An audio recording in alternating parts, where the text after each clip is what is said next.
Ladies and gentlemen, welcome to tonight's dark match. Fans and media from around the world have congregated here in Oxford because tonight the centre of the wrestling world is right here at the Regal as Dragon Gate presents its UK invasion. I am your host, Irish GL, and I'm here along with the return of the Twisted Genius, Dean A.S. Pleased to be here, Stu. What a show this is going to be tonight. I can't wait. This place is jam-packed to the rafters. As you say, Oxford, normally the centre of academic excellence, would tonight be the centre of international wrestling excellence as the Dragon Gate crew hit the UK for the first time. But first of all, a special bonus match. This was the dark match as such between two British guys. One man here I'm very familiar with, the heavyweight House of Pain from Nottingham, Stixx. Well, you're one of Stixx's former managers, Dean. You know this man very well. It's a big opportunity for him and a big opportunity for his opponent, who is making his debut here tonight. Yeah, we'll take a look at his opponent in just a moment. Here comes Stixx, a big man, well over 6 feet tall, about 17 stone. And a man, as you say, I know very well, led him and Martin Stone to the FWA British Heavyweight Championship. And I'll tell you something, this guy has got a mean streak a mile wide. You know, plus a chain. He does have a chain, and you know, with the Dragon Gate wrestlers coming up later on, we're going to be expecting some real state-of-the-art professional wrestling. And you know, Stixx, and I don't mean this in any way disrespectfully, he is not going to really wrestle that Dragon Gate style. You're going to see a more smash mouth style in this match than you're probably going to see in the rest of the card tonight. You're going to see Stixx style. And his opponent. And I'll tell you something, his opponent here, the Lion Kid, making his debut. Why on earth would you want to go up against a man the size of Stixx on your debut? Well, that's the thing. I mean, you know, a lot of people would want to try and break in with a nice easy match, something that would display his skills to the best of their ability. But going in there with Stixx, I mean, what a situation for this young man. Talk about being thrown in at the deep end. He is healing from the New Forest. I guess it's the closest we come to a jungle.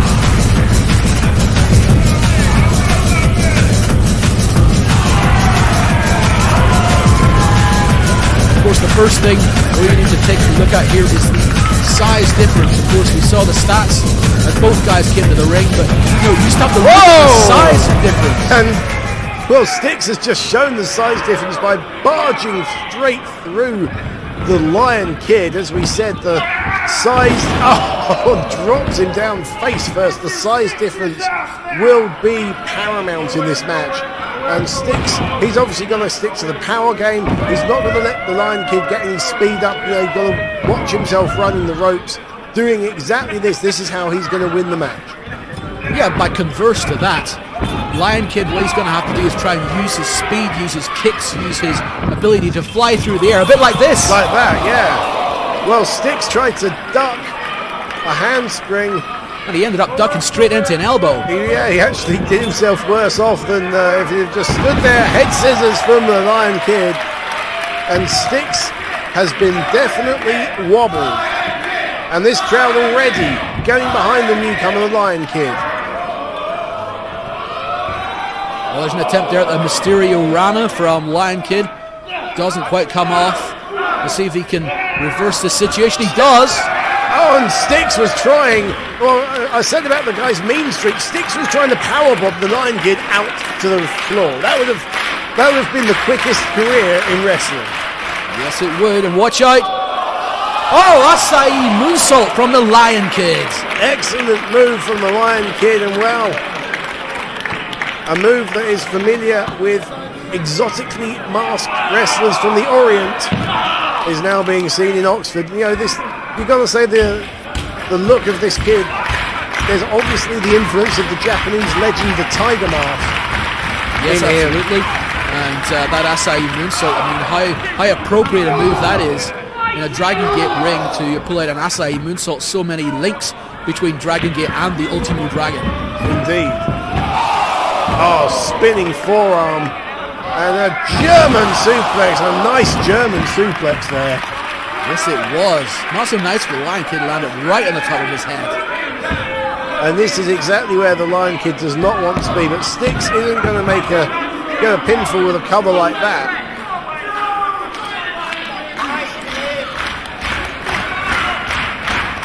And you know, I've got to give kudos from Lion Kid. How many wrestlers do you see with furry trousers? Well, you know, you got to do what you got to do to try and stick out here in this wrestling business.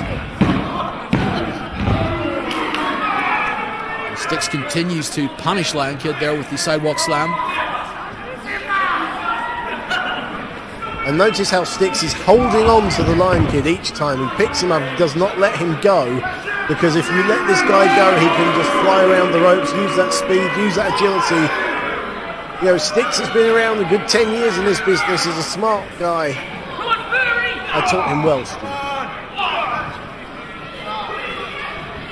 Well, Lion Kid coming back with a chop, but I'm not sure that's a smart idea. Goes for the wheelbarrow, turns it around. Oh, Stixx has caught him.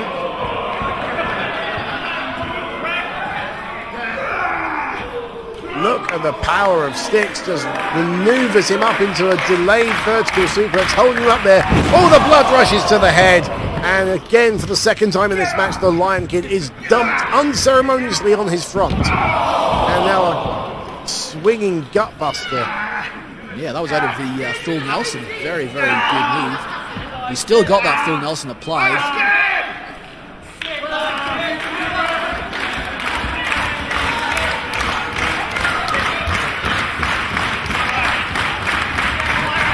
And again, Stixx leaning his weight down now, trying to incapacitate the Lion Kid with a victory roll of sorts. Just a 2 count.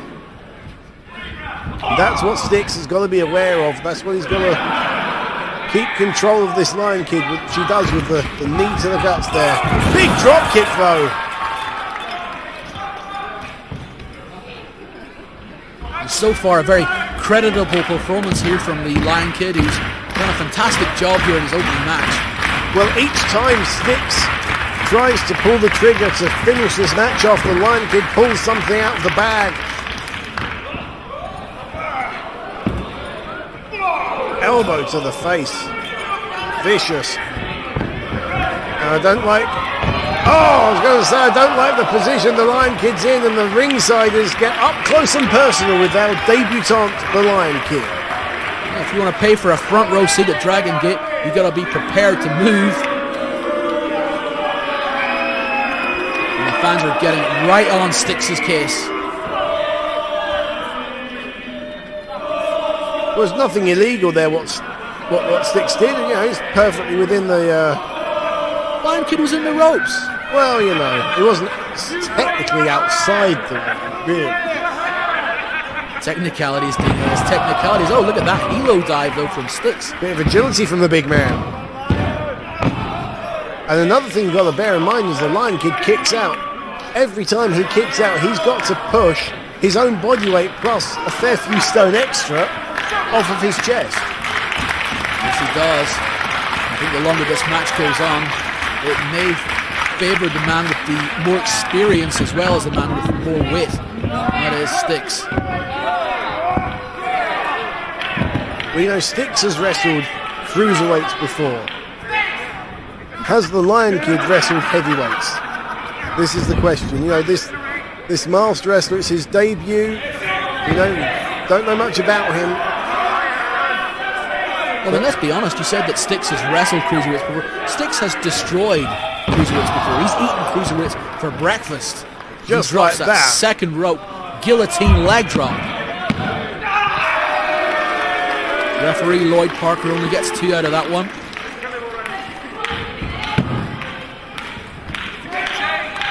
And the Lion Kid definitely in trouble, holding the back of his head there.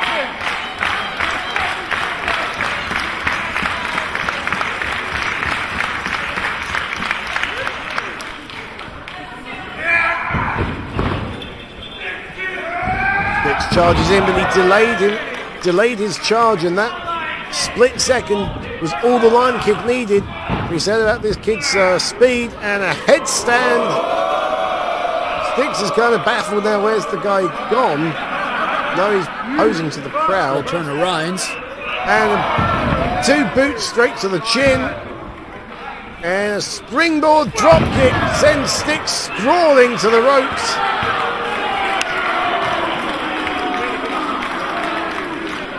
Beautiful springboard maneuver there. That's been the story of this match so far. Just as we thought it was going to be the strength against the speed, against the agility. Let's see what Lion Kid's going to go for. Oh, nice. So the tiger feint kick there, maybe a lion feint kick, we can call that one. Very nice. I thought we were going to see a 619. I'd imagine that's what Stixx was preparing himself for. And when you're caught with a move you're not expecting, it hurts even more. And a crossbody, springboard crossbody, just a 2 count. And again, just as we said about how it's difficult for the Lion Kid to kick out of a pinfall attempt, it's going to be relatively easy for Stixx to throw a lighter man off of him in a lateral press situation. So the Lion Kid's really got to get some kind of a tight pinfall going, or just lay the big man out to win this match. He may do that right here. Let's watch out. Let's see what he's going to do. Shooting star press, but he lands on his feet. Superb agility from the Lion Kid. Oh, but he gets caught with the black hole slam from Stixx. This has got to be it. No! Just the 2 count. Just the 2 count Irish Stu Allen. And that has surprised me. I've seen plenty of people put away by that maneuver. Yeah, and Stixx has now gone for a submission attempt. He's gone for that double arm bar there. It's often called the Rings of Saturn, also called in Japan the Nagata Lock number 3. Great positioning as well, Lion Kid right in the middle of the ring. You'll find it very difficult to try and snake one of those legs out to the ropes. But good agility shown there. He's kicking Stixx in the back in a way that the body doesn't naturally bend.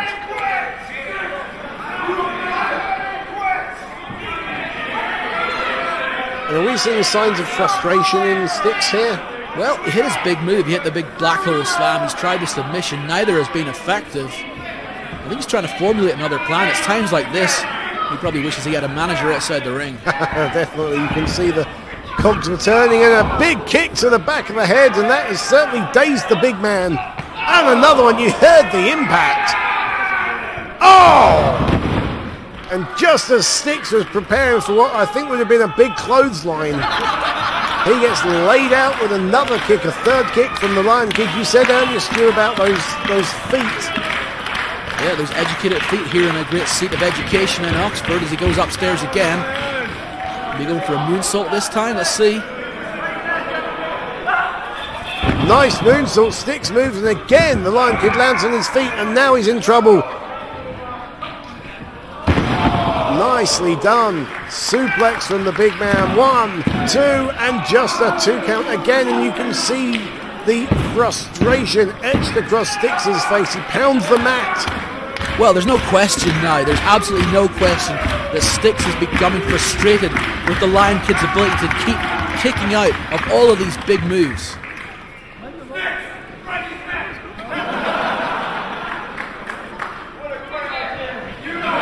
Some advice from a ringsider for Stixx there. He's taking requests from the crowd. He does need a manager. Let's see what's going to go for now. Maybe a powerbomb. Splash Mountain, Razor's Edge, call it what you like, but this is going to be big trouble for the Lion Kid. Now he reversed it into a Hurricane Run. He grabs that leg. 1, 2, and no, just a 2 count again. I thought that was it. I thought that was all over. Stixx went for another black hole slam. This time it's reversed, and that is the 3 count, and you've got to classify that one as an upset win on his debut. The Lion Kid, what a performance. Major upset, you're absolutely right, Dean. Not only from the point of view of the size difference that we talked about throughout this match, but also the fact that this is his debut match and he just knocked off a veteran of the British scene. Absolutely, there's not a large number of people who can claim to have a clean, painful victory over Stixx. What an impressive debut for this youngster. The Lion Kid, I don't think it's going to be long before he's got cruiserweight gold around his waist, Stu Allen. Well, you know, you can certainly see the potential is there for Lion Kid, and it won't be long at this rate before he reaches that potential. Great debut. Great win, the Lion Kid, the winner for our opening match.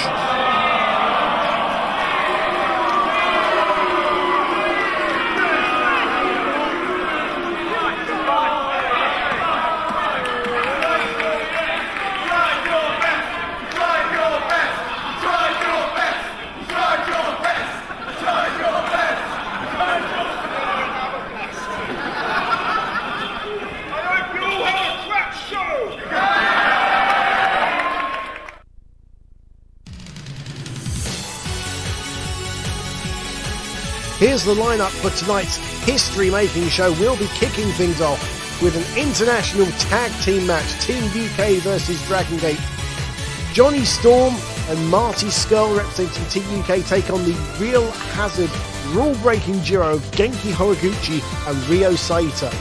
Massive opportunity for the young Scurll, who's had a breakout year this year, to try and impress on a big stage. Next up, Team UK's Mark Haskins in singles action against Dragon Gate's KAGETORA. This is the only international singles match on the show. Big opportunity for both men who are almost mirror images of each other in their own promotions. This should be interesting. Plus, of course, Mark Haskins, a local Oxford lad, but what kind of reception will he get from the fans? Next up, we move into our all Dragon Gate matches, and this is described as an epic singles battle. It should be just that. Masato Yoshino, one of the fastest wrestlers in the world, takes on the Ultimo Dragon's #1 protege, the Dragon Kid. This should be fantastic. Masato Yoshino and Dragon Kid have fought all over Japan, taking their history to America. Now they're going to bring it here to the UK. Third continent. We then move on to Shingo taking on Susumu Yokosuka. This should be a different pace from what we've seen earlier on. This could be hard hitting, this could be heavy action, this could be real Japanese style professional wrestling from these two masters of the craft. This will be a match very, very different from the fast flowing moves we will see from the likes of Yoshino and Dragon Kid, more of a traditional pro wrestling Japan style. Our main event then, it's a 6-man tag. You know something, Stu? You get football has its World Cup final, American football has its Super Bowl, the Olympic Games has its 100 metres. This is the blue ribbon event of Dragon Gate. This is what people have come to see, the 6-man tag. On one side, CIMA and the Young Bucks, Nick and Matt Jackson, and on the other side, BB Hulk, the Open the Dream Gate champion Naruki Doi, and the UK's own Pac. What a homecoming it's going to be for Pac. This will be tremendous. It's this signature match of Dragon Gate. It's what everybody is here to see. It's going to be a happening.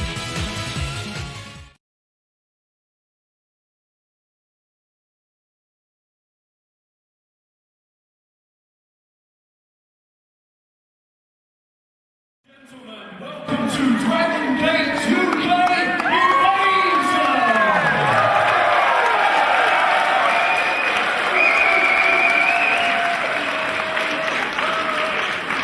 Our first match of the evening is an international tag team challenge match. Well, the familiar music can mean only one thing. One of the veterans of the UK scene, who hate me for calling him that, but he is now. He's been around for a long, long time. Jonny Storm, and a man who's looked up to him for a number of years.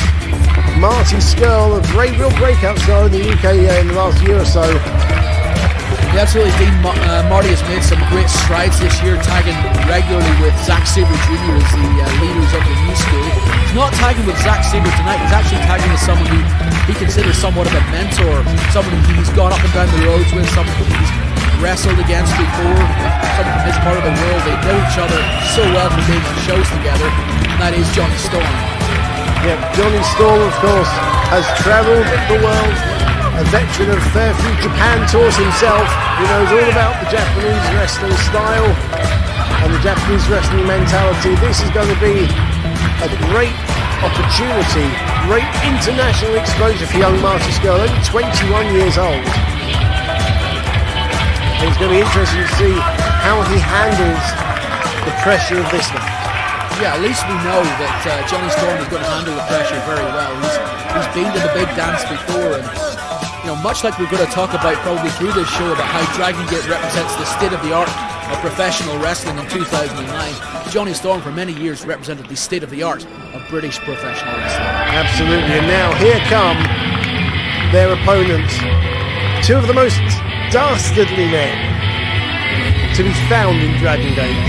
And I've got to say, Stu Allen, two men I admire greatly. Real Hazard, Ryo Saito and Genki Horiguchi. And here they come, Horiguchi in the front, Saito bringing up the rear. Two of the most awesome haircuts in wrestling. Two of the greatest minds in Dragon Gate.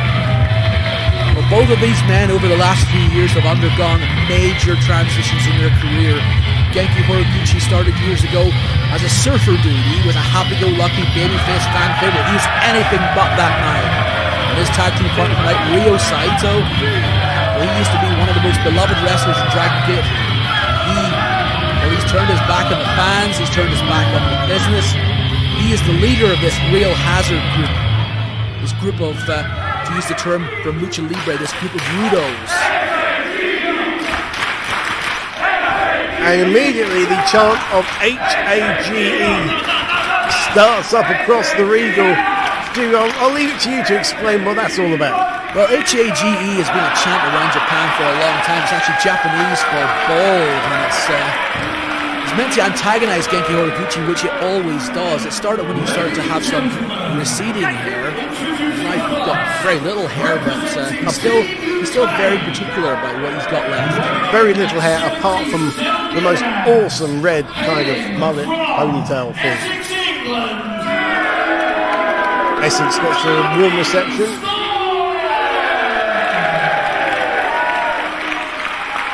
Harlow and Essex, Johnny Storm.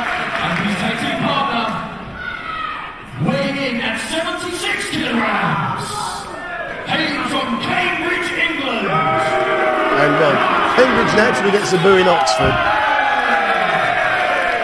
Any of our international viewers watching, there is a feigned rivalry between Oxford and Cambridge universities. They have rugby matches, they have cricket matches, and they have some kind of boat race thing going on. They've been doing for a few years.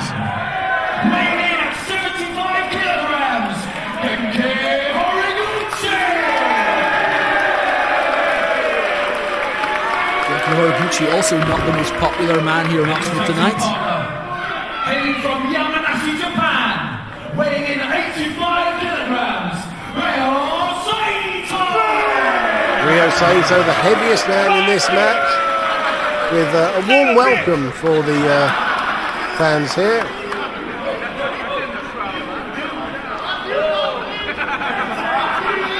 And while we're talking about haircuts, let's not forget about a pretty funky dude being sported by Mr. Scurll. It's not quite in the same Hall of Fame level as Genki Horiguchi or Ryo Saito, but you can certainly see how he could grow into it eventually. It's a start. It's a start. Everyone's got to start somewhere. Absolutely. Here we go. Bell goes. We're starting with Marty Scurll in the ring against Genki Horiguchi. Big difference in experience, as we talked about. Genki Horiguchi, 31 years of age.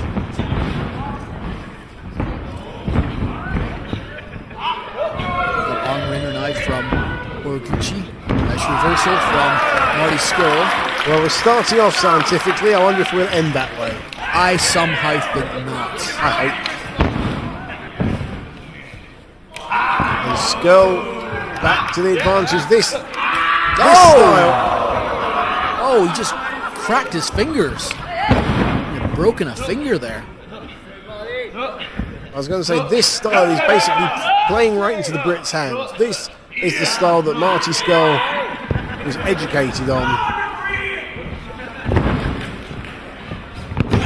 As you can tell by the reversal after reversal from Scurll. Excellent start. And I've got to say, my questions about whether nerves would get the better of this young man on such a big occasion so far seem to be unfounded. Doing very well for himself, Marty Scurll. He should be proud of himself so far. There's a magistral cradle attempt. First pinfall attempt of the match. So of course way too early to get a pin, but still attempted it. It's just going to mark Genki Horiguchi's cards. Let him know that he's there and he's here to win the match.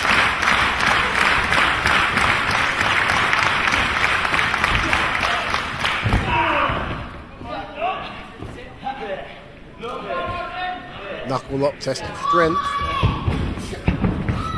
Nicely out of it from Scurll. Takes Horiguchi down to the ground.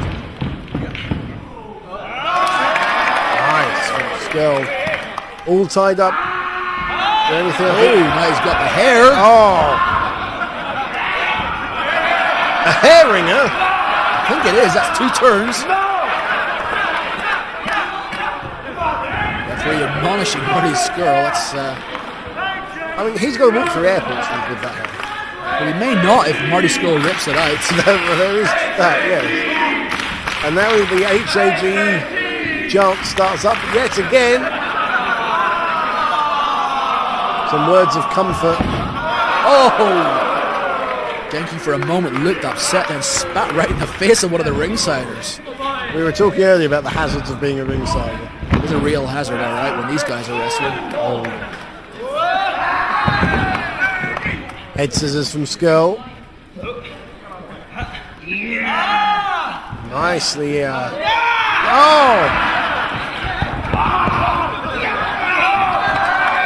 Back to the hair.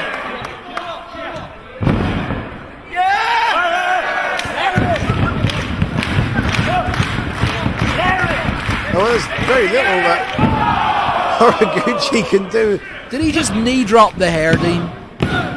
Stu, he just knee dropped the hair. Well, it only got a 2 count. He's back to the side headlock. When you said about revolutionary moves to be seen in Dragon Gate, I guess you weren't thinking of a hair ringer and a hair knee drop.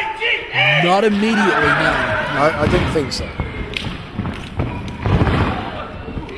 Oh, nicely done by Scurll. And nicely reversed, nicely blocked by Horiguchi. Snapmare. Horiguchi tried to fight it off, but Scurll won it over in the end. What's he doing here? I think he tried to cover up once, tries again. Oh! Scurll waiting for him, and the tag is made, and Jonny Storm comes in. And I'd imagine with Horiguchi to the outside, that means that Ryo Saito can make an appearance. Yes, indeed, Lucha Libre style rules here. Just got to make your way to the outside of the ring. Your partner can come in. Ryo Saito in the ring. Here's a man again. We talked about the changes that these men have undergone in the last few years. You'll remember, Dean, the King of Europe Cup a couple of years ago. Ryo Saito represented Dragon Gate so well in that competition. Well, yeah, I was going to say, this obviously isn't the first appearance in the UK for Ryo Saito. He was over a couple of years ago before that tournament where he fought Jonny Storm's sometimes tag partner and sometimes bitter rival, Jody Fleisch. Yes, indeed, but this man bears very little resemblance, at least from the hairstyle and the entire attitude, to that humble man he was here representing Dragon Gate a couple of years ago.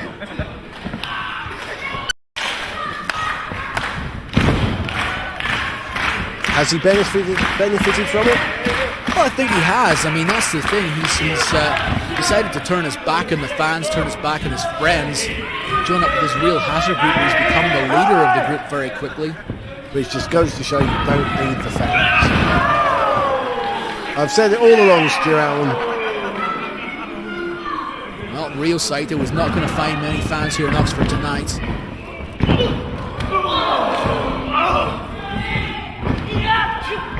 Hurricane Rana from Storm, and out of the ring goes Saito. Horiguchi tried to take advantage by quickly diving in, but Jonny Storm sent him packing to the outside.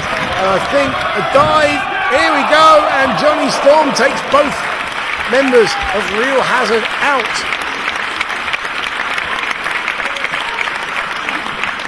Yes, he did. It's our first big dive of the evening. Jonny Storm wiping out both members and then deposits Genki Horiguchi back into the ring. Big opportunity here for a double team from Team UK.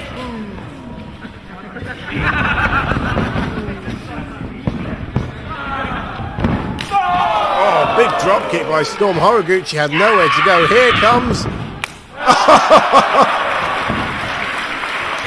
Tremendous. The charging slap.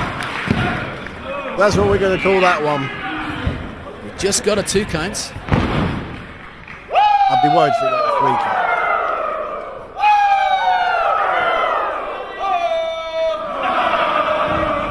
think it's safe to say Marty Scurll is enjoying himself. I think so. That's kind of a bigger for arm lock, I guess.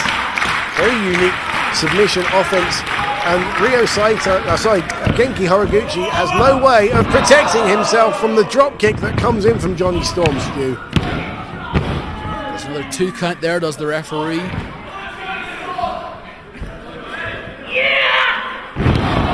Michinoku driver and another quick tag, and this is good teamwork from 2 people who haven't been teamed up much before.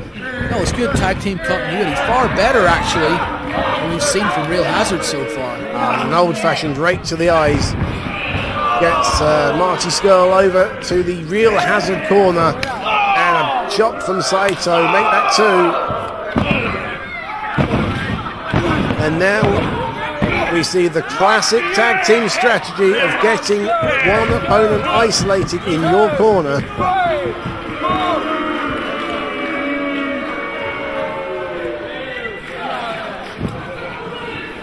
Storm doesn't look impressed, does he? No, but he's being smart. He's staying outside the ring, not distracting the referee. Saito with the back elbow there. Oh, look at that cover. Why is Horiguchi in there? Now, who's the legal man? At the minute, I don't know. But the referee's allowing it, so we really need to know. Oh, and look at that. Oh, beautiful. He just kicked the middle rope right into the groin of Johnny Storm. And that's going to take Storm out for a while Horiguchi works over Marty Scurll with a variation of the Indian Deathlock and a boot to the face. They got 3 of them. Great teamwork from Real Hazard. Well, great teamwork right underneath the referee's nose as well. The referee finally got Ryo Saito out of the ring, but we've got more double team from Real Hazard. Oh! Double stomp! And Marty Scurll's reaction says more than we could ever say. Well, sometimes a picture says 1,000 words. That's one of them. There's a cover, referee.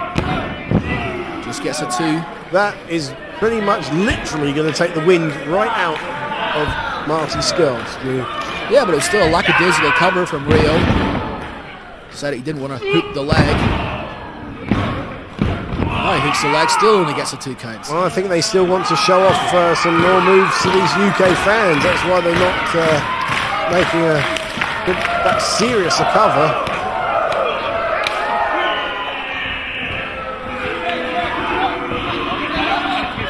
When you talked about the eye rake before, straight back to the eyes.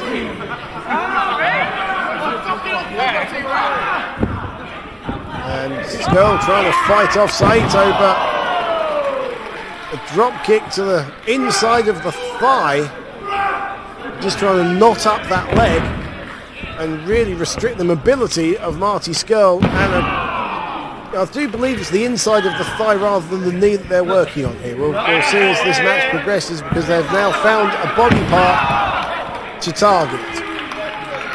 It's the biggest muscle, isn't it? In the body, the thigh muscle. Indeed it is, and this strategy reminiscent of the great Anderson Brothers tag team, picking out a body part, picking out an individual, keeping him isolated in your corner and just going to town. You saw again, as soon as Scurll came back with a little bit of fire, Genki went right for that drop kick. Watch out, Ryo Saito has his whip in the ring. Choking Scurll out with the whip, with the referee distracted by Horiguchi. Brilliant strategy. Brilliant planning from Real Hazard. You know, you've got to tip your hat to them here. Yes, yeah, you do. It's not exactly legal, but it's effective.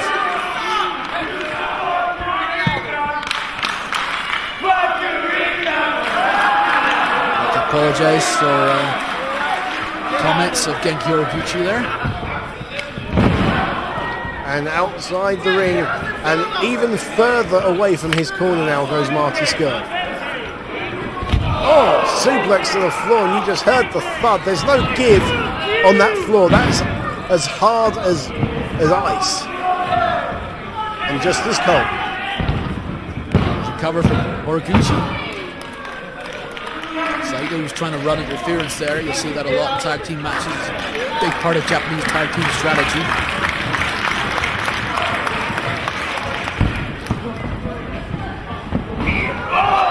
Oh, miscommunication there. And a back suplex from Scurll. He really now needs to get over to his corner and tag in Johnny Storm. This crowd, partisan crowd, urging him on. Is he going to make it? Yes, he is. Johnny Storm comes in.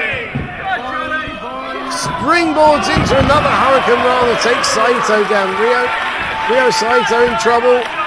Genki Horiguchi not, and now he's back on his feet. Blindsiding Johnny Storm. Dive on the outside from Scurll onto Saito. No hands tope there from Scurll.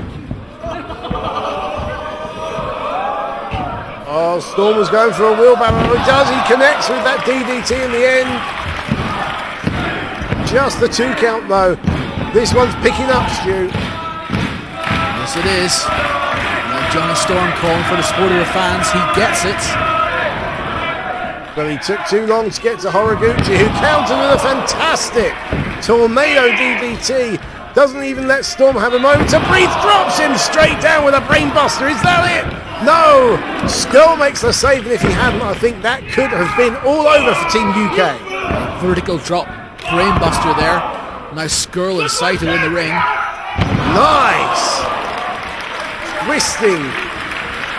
Double arm suplex from Scurll. Just the 2 count though.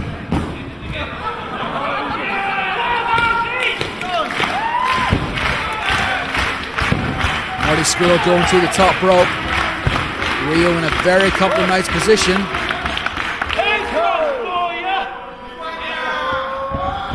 Oh!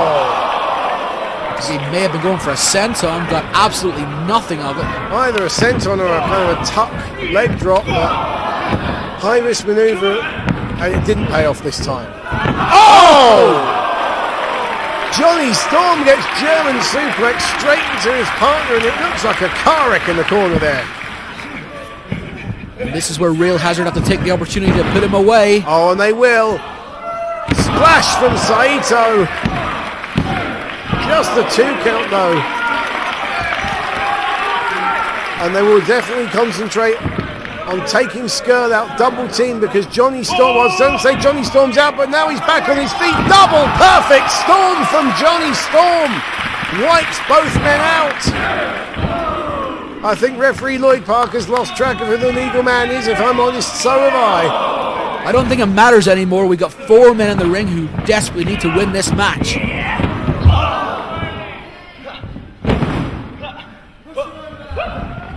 Scurll rolling through. Oh, beautiful. Takes the opportunity to drop the neck breaker.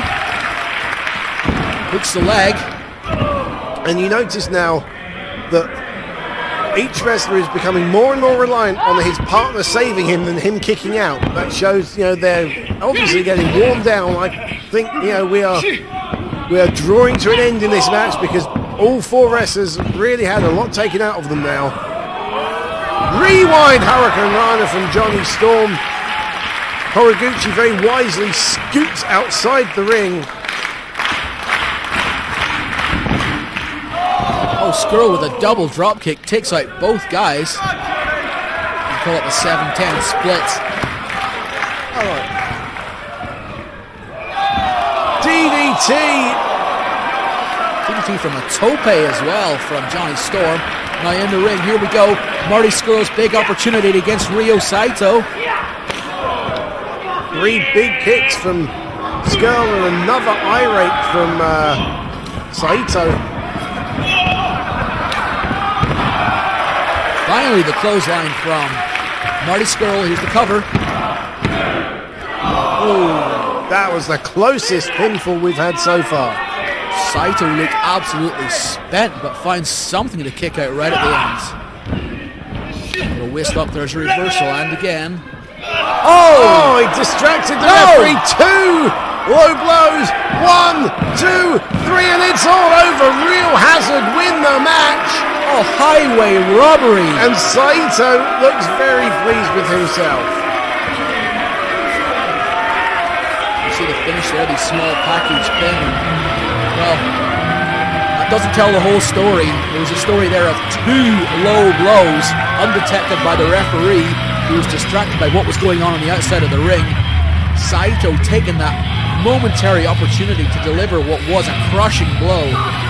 Well, you know, it doesn't matter how you win, it matters if you win, because the record books will show that the winners of this match are the team of Real Hazard. Genki Horiguchi and Saito pick up the victory for Real Hazard and pick up the first win for Dragon Gate over Team UK. Indeed they do. Marty Scurll and Jonny Storm in the ring have absolutely nothing to be ashamed about. Fantastic performance here. Ladies and gentlemen, our next match is an international challenge singles match, which is scheduled for 1-4. So we move from UK v Dragon Gate tag action to UK v Dragon Gate singles action. And here comes the man who likes to call himself the star attraction. A real breakout year in 2008, and he's continued that momentum in 2009. One of UK wrestling's brightest stars. The charismatic Mark Haskins. And I do believe, well, that's a surprise, that's Kelly Adams.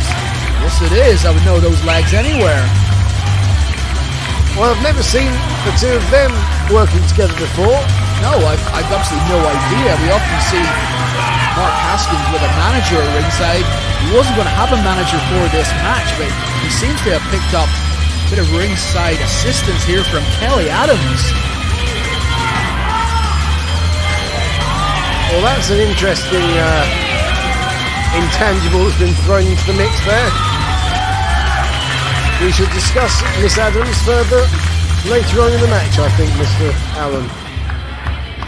Indeed, it's time now to introduce someone who I've heard described as kind of the Japanese Mark Haskins, and that's KAGETORA. He's a man who's got a very interesting background, which again we'll try and get into a little bit if we can.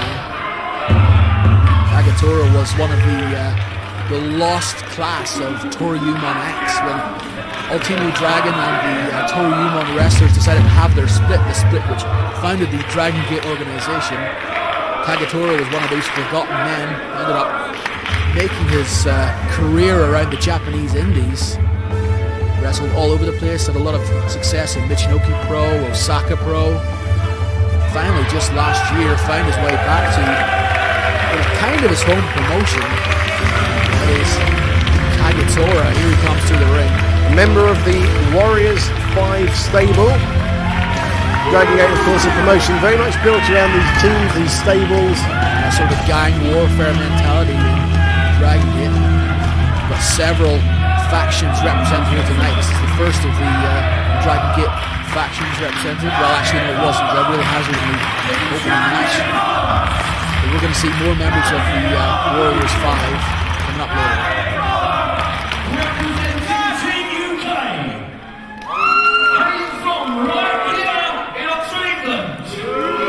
And he still gets booed. Where's the justice?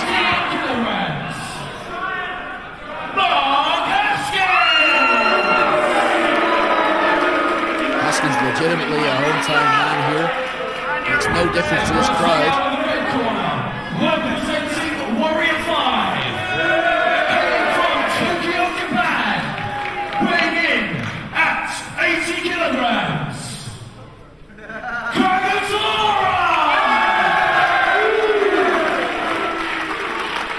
There you hear the signature Taunt. I guess we would say taunt. Yes, there you go. Pose, a sort of battle cry, I guess, of Warriors 5. A battle cry, I think, is the perfect word to do.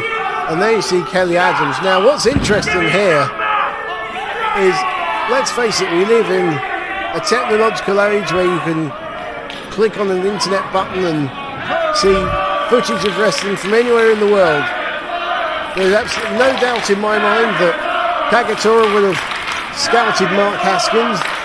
I know for a fact Mark Haskins would have scouted KAGETORA. But at no point in time would KAGETORA have thought that there's going to be a valet in Haskins' corner in the devious Kelly Adams.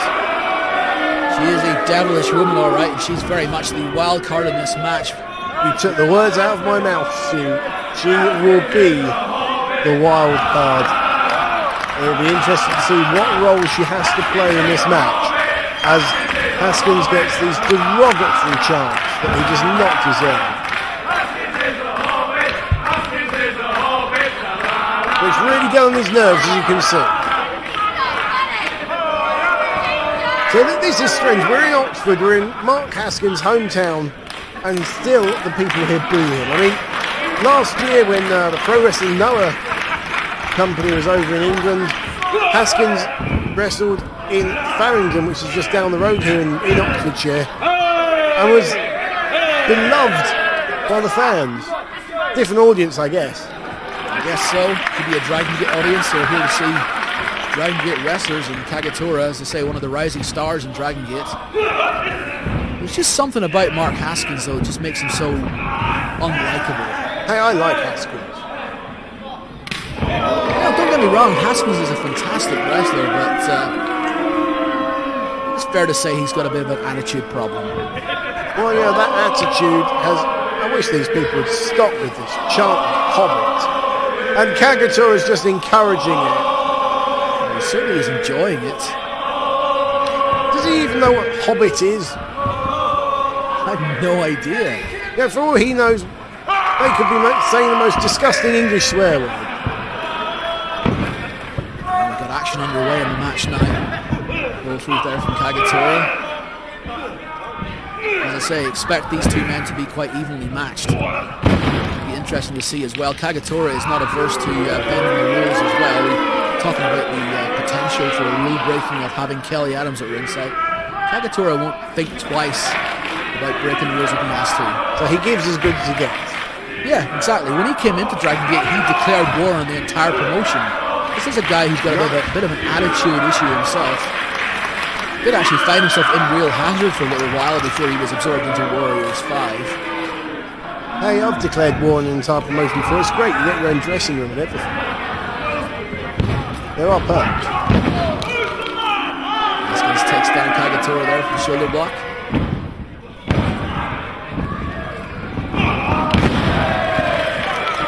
Nice arm drag, and another one. And a third, and the speed and agility of this man, he's all over Haskins, and look at Haskins fling himself into the corner. Great style on those arm drags as well from KAGETORA. And there you see Miss Adams. I was going to say that KAGETORA looked like he had warned Kelly Adams to stay out of his business, but, well, like many women, she doesn't listen to what a man says.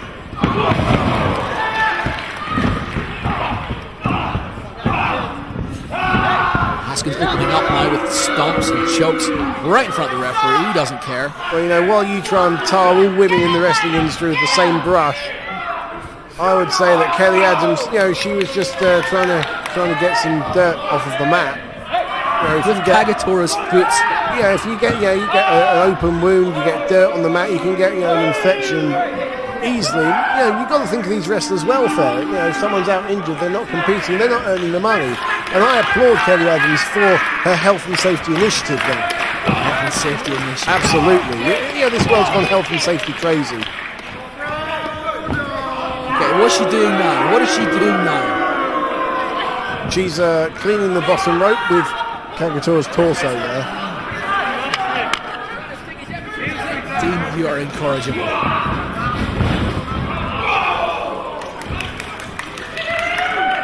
Elbow strike there from Haskins. He comes in, springboard in the middle rope with that forearm. Yeah, when Mrs. KAGETORA was expecting, she had a very strange craving for dusters, and it's led KAGETORA to have a very absorbent torso. Great drop kick to the side of the head. Will you stop, Dean A.S., please? Just the 2 count, but that's certainly going to slow KAGETORA down.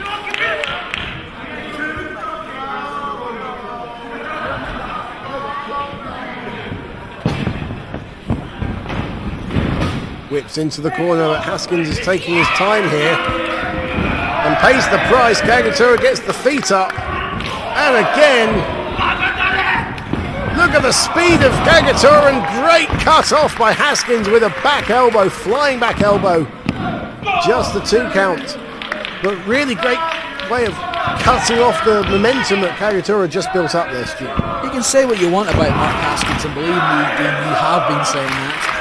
But he's very effective, and especially when he gets momentum on his side, he's going to be very, very difficult to get off.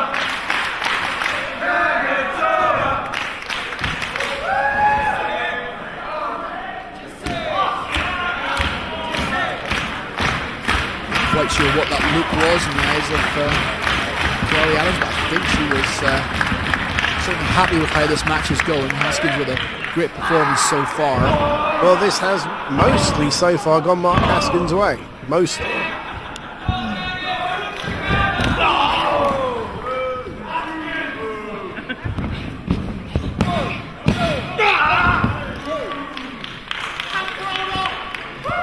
Two count again, and Haskins very opportunistic.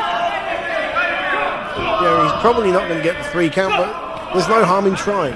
Fire back there from KAGETORA. Exchange of forearms here.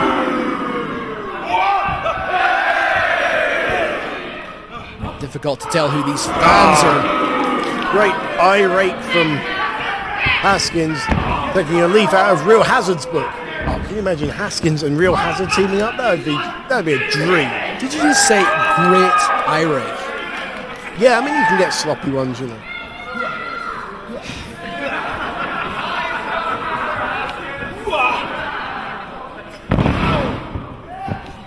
Haskins with the body slam in the corner.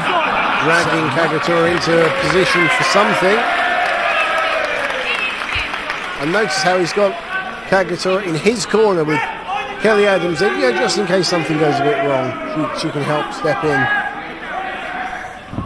Oh, shooting star press from Haskins. Never seen him pull that one out before. Great style, no impact. KAGETORA was well done. Here's KAGETORA's opportunity. Oh, Haskins blocks again. He has really scouted this man. He's scouted his opponent. He knows what to expect and has cut him off twice now. KAGETORA, though, really trying to block that suplex. He does. And a snap suplex of his own. Haskins lands hard on the mat.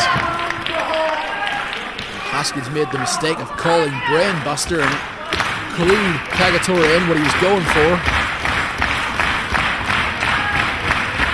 Yeah, never tell your opponent what you're going for. Or shout out the name of one move and hit another.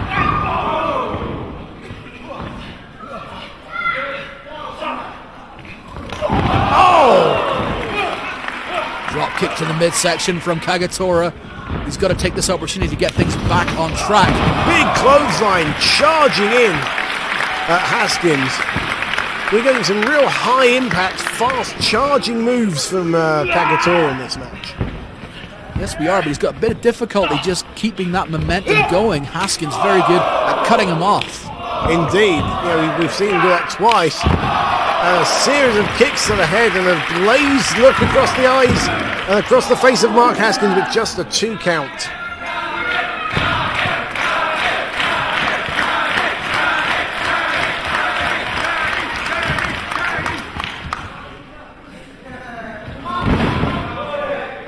Haskins is on rubber legs here, Stu. Yeah, maybe dead weight at the minute. KAGETORA got to take this opportunity to just try and cover him.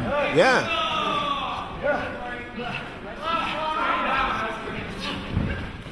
Oh no, he was feigning all along. High impact knees and a swinging neck breaker. Great thoughts, great strategy from Haskins. Full sense of security, just gets the 2 count, but that was a close 2 count, Stu. Great strategy from Haskins. Yeah, Haskins sold him a dummy and KAGETORA bought it completely. Now watch out, super kick, duck. Oh, nice. Super kick connects that time from Haskins. I like the way he ducked down and nipped up to avoid that clothesline, but a kick to the back of the head and almost a modified enziguri, really. Yes, it was. There's a cover, 1, 2, and 2.5.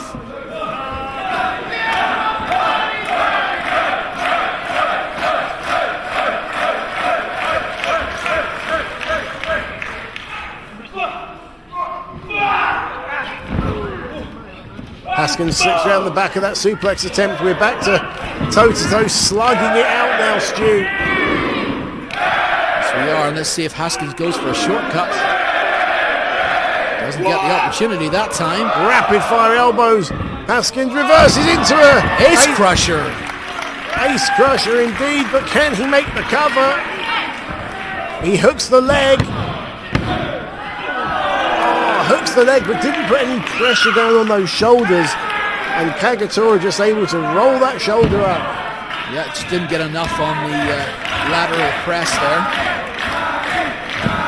Haskins has got an opportunity to try and put this away.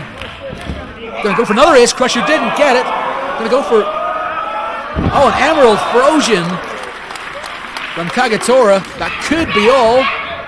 Oh, and Kelly Adams. Kelly Adams saves the day.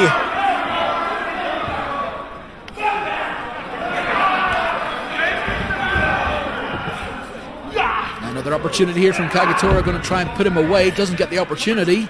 Pump handle.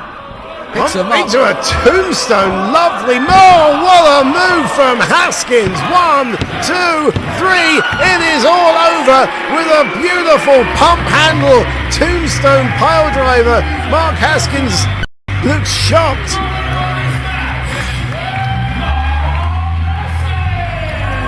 Well, we wondered what part Kelly Adams would have to play in this match, and it's quite clear now what part she had to play. She played a very important part of distracting KAGETORA while he was on the verge of victory. She played a vital role, and well, we wondered why Mark Haskins had employed the services of a valet in Kelly Adams, and there we have our answer. Just like Real Hazard now opener, not the cleanest win you'll ever see, but a win's a win's a win, Stu Allen, and it's a win for Mark Haskins. Yes, it is an absolutely devastating finishing move as well.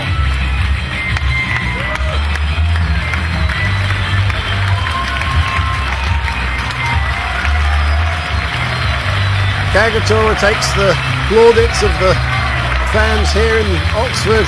Great performance from him, a great match. Ladies and gentlemen, the next match is an epic singles battle for you, which is scheduled for one fall.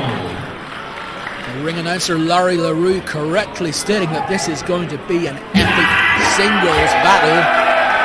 And here comes the Dragon Kid. Probably one of the first men that you associate with the Dragon Gate promotion. Stu Allen, tell us about this man. Well, the Dragon Kid is a guy who was the #1 protege of Ultimo Dragon, one of the first graduates of the Ultimo Dragon gym, the real birthplace of the Toriumon promotion, which later morphed into Dragon Gate. Comes out here, the fans all recognise this. You can see from the look of his outfit, his mask, certainly a variation on the Ultimo Dragon mask. He's a man who was told when he wanted to wrestle that he was too small to wrestle, much like what happened to Yoshihiro Asai, the Ultimo Dragon himself, who ended up having to go to Mexico to train to become a wrestler. When this young man was told that he was too small to become a wrestler, the Ultimo Dragon said, "Come to my gym, we have no height restrictions here, we have no weight restrictions here." And this man went to the gym, applied himself very, very well, became one of the best proteges that Ultimo ever produced. And he's basically had the gimmick as such passed on to him by Ultimo Dragon. We'll talk a bit more about that at an opportune moment in the match. If he actually ever slows down, which I think there's no guarantee of. Absolutely no guarantee of at all. The music that starts there is Dragon Kid. As the Dragon Kid does handstands to warm up, here comes arguably the fastest man in pro wrestling today, Masato Yoshino. His music starts with the words Speed Star. That's what he's known as well as his nickname, Speed Star. Masato Yoshino represents the World 1 faction here tonight. This is a feud that's been going for years. It's a feud that's just born out a professional rivalry between these two men, two of the high-flying, two of the fastest wrestlers you will ever see. They've taken their rivalry to 2 continents. Tonight, they bring it to a 3rd continent here in the UK invasion. And these are two men who know each other so well. I can't even tell you how many times they've been on opposite sides of the ring, both in singles matches, tag team matches, trios matches, dragging it over the years, and it's going to be an absolute thrill and a pleasure for us to see this rivalry. Wrestling out the blue corner, heading from 18 Japan, weighing in at 70 kilograms, Dragon Kid!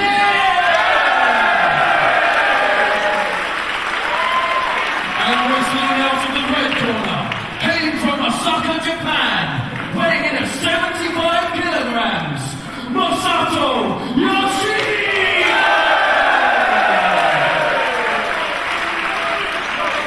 Both men getting a fantastic ovation. Yoshino getting the first chant here. I think there's certainly a lot of Dragon Kid fans in attendance as well.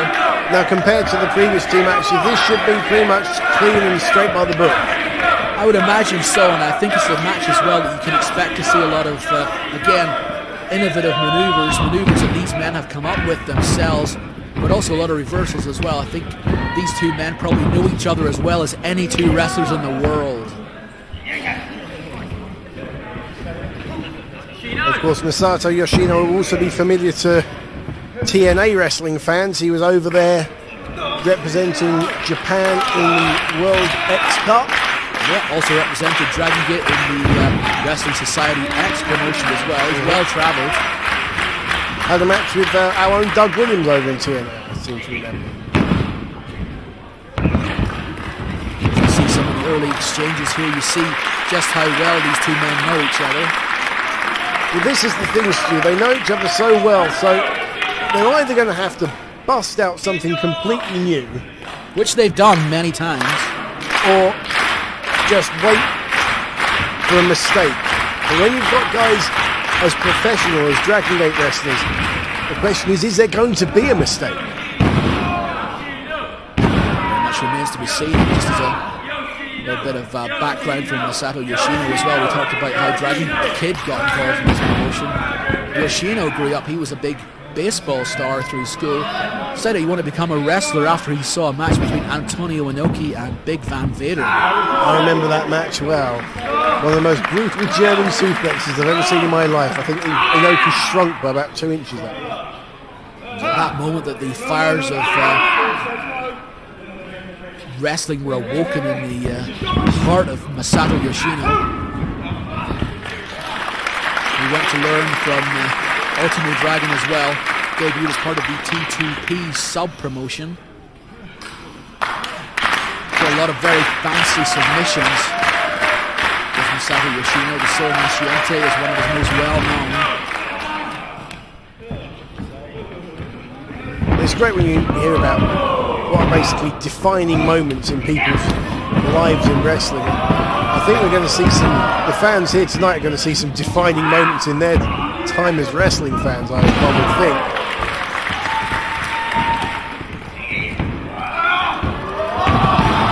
Head scissors there from Dragon Kid, and that's been one of those things we've got to watch for Dragon Kid. He's really perfected that flying head scissors. He's got the deja vu variation, which is a double rotation.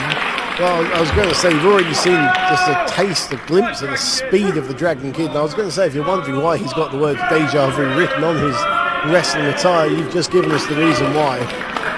It's a fantastic sight to behold. I don't know if we'll get an opportunity to see it here tonight. Again, he's got a variation on that called a jamais vu, which is from a headstand start.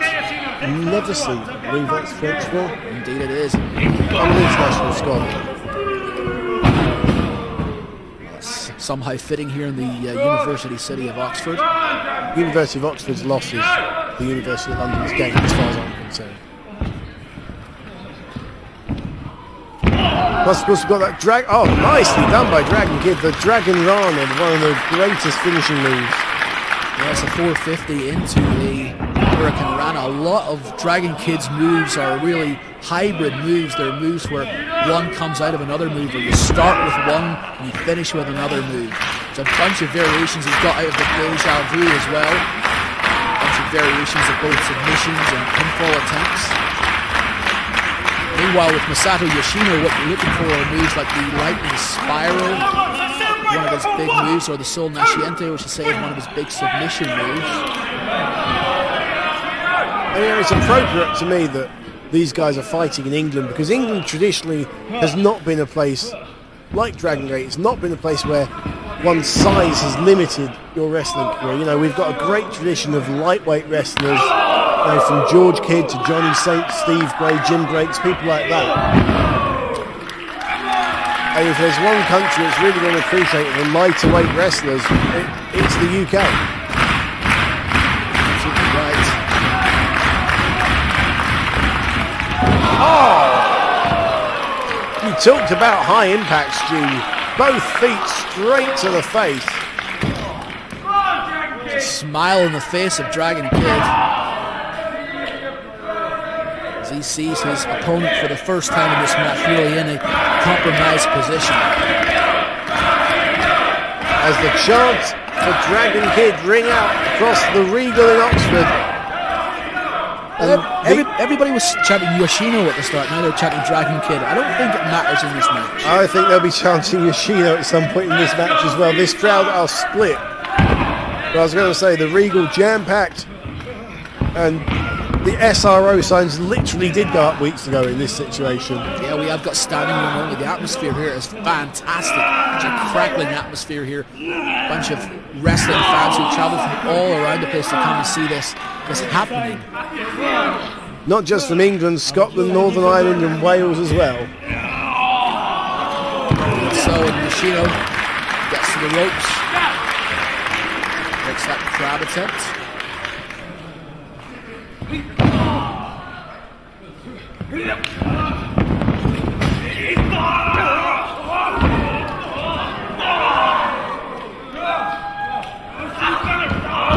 Well, there we see what you were talking about earlier, Stu. These guys know each other so well. They're almost, one move ahead of their opponent in second guessing what they're going to go for. You saw there a counter and another counter from Yoshino, just knowing that a springboard was coming from Dragon Kid and not wanting to be any part of it.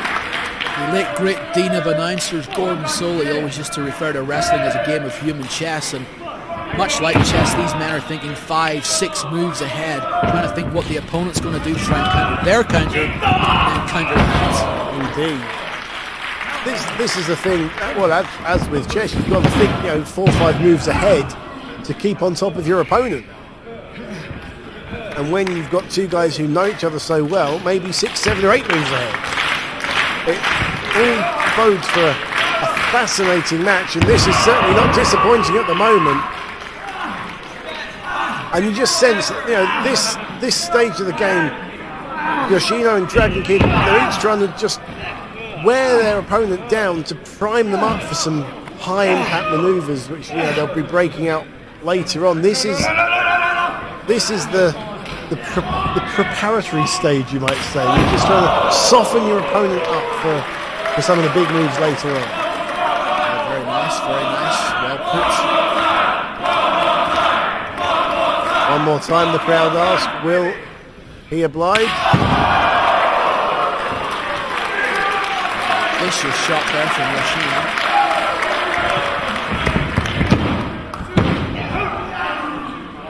We talked about the international experience earlier of Masato Yoshino. Dragon Kid not one to shy away from international experience as well. Debuted in 1997. Within his first year in the business, he was wrestling for WCW on Monday night, who actually has a victory in the record books against the late great Eddie Guerrero.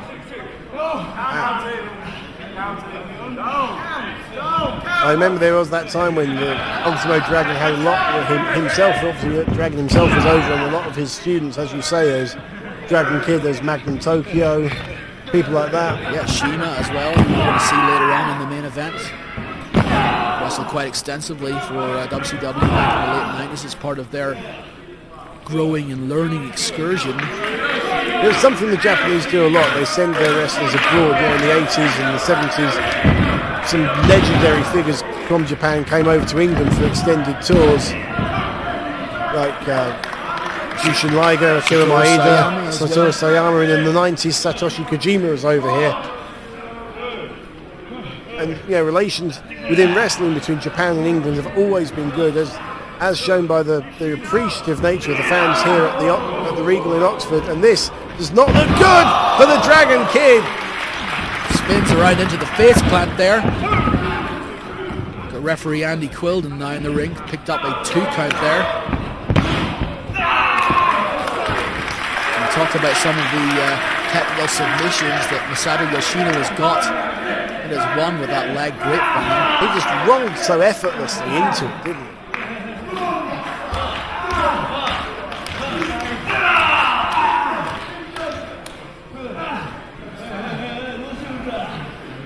We've mentioned it before, but great ring positioning in this one as well. Very, very difficult for Dragon Kid to get any purchase to get towards the ropes. He's dragging his way there, but he's got to drag Yoshino's weight as well. And Yoshino may not weigh as much as some other wrestlers on the bill tonight, but he weighs more than Dragon Kid. It's all relative.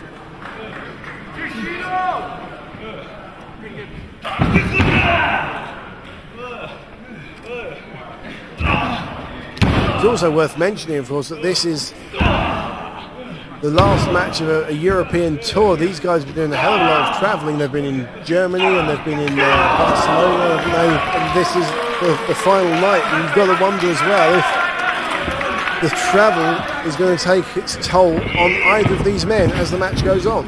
Well, this was the big one for both men, of course. To be able to have this one-on-one match as the tour ender. I think that both men have been keeping something in reserve for this match. You can certainly see the cogs in their brain ticking through this match. Plus, with such an intense rivalry, a one-on-one match. Oh! Deja vu! You see him once, you see him twice, spinning around. Amazing agility from the Dragon Kid, absolutely amazing. And listen to the crowd appreciate that move. Oh!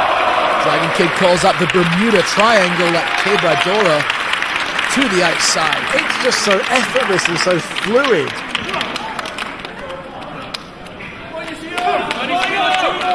These men, we talk about the shows that they've had in Spain and Germany over the last couple of days. These men have had 30 shows, 30 shows in the month of October. That's what you call a full-time schedule. I mean, that's more than the WWE wrestling. Oh, absolutely. Men wrestle almost every day, sometimes more than once a day. That's why they're so good, and that's why they become so good so fast. Oh, springboard dropkick. That's what he was going for earlier when he was cut off by Yoshino. Just the 2 count from Andy Quilden, our referee. As we talked about, this time he managed to wear down Yoshino to the point where he was able to hit that springboard dropkick. Of course, now that we've seen the deja vu, we've got to look out for other moves which sometimes flow out of that deja vu. We've got the Christo, we've got the Bible. Several variations of 619 attempt there from Dragon Kid. See the speed that Yoshino flew across the ring at. That's the 2 count.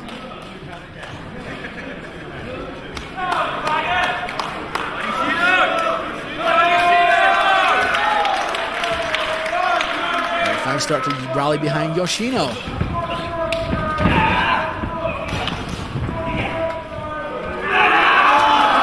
There you go, there's the Christo submission. A variation in the octopus. And Yoshino's all tied up in the middle of the ring with nowhere to go. Manages to throw Dragon Kid off. But the whip into the corner is reversed and another reversal. This is what we're saying. Look at this, counter after counter after counter. Oh, into a stunner. Stunner from the Dragon Kid.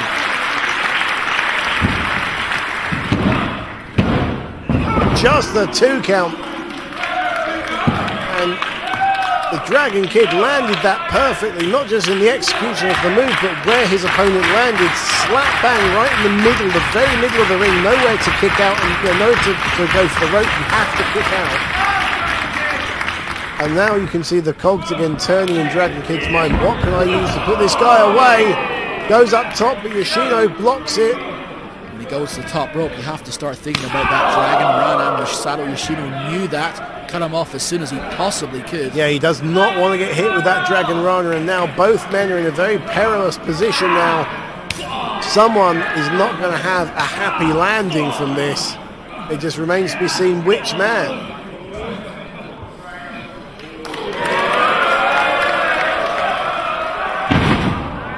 Can he get him over for the power bomb? Reversed into another Hurricane Rana. He's slumped against the rope. 619 from the Dragon Kid. Oh! Went for the Mysterio Rana there. Tried to flip around into another variation. Got caught with the power bomb. And again, we're seeing a counter on top of counter.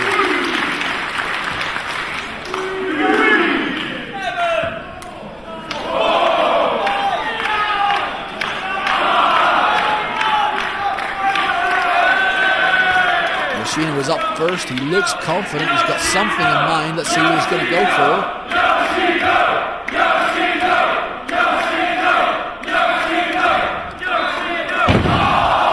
Oh, tried for something, didn't get it. Got another stunner for his troubles. And a spin kick in the corner.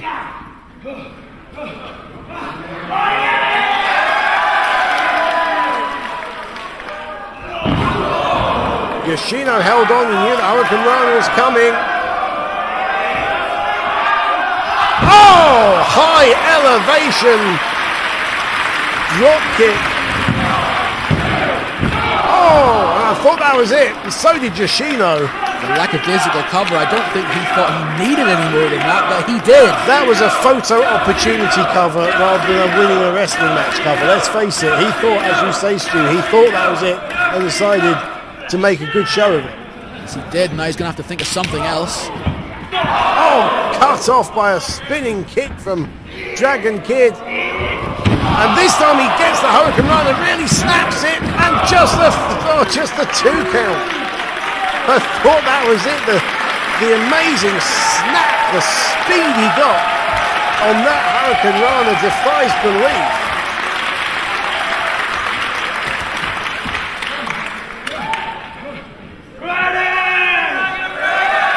Calling for it. He's calling for the Dragon Rana. Look how quickly he springs to the top rope. Here we go. Here we go. Oh, and ducks inside from Yoshino. Yoshino knew what was coming again, wanted to avoid it at all costs. Oh, lightning spiral.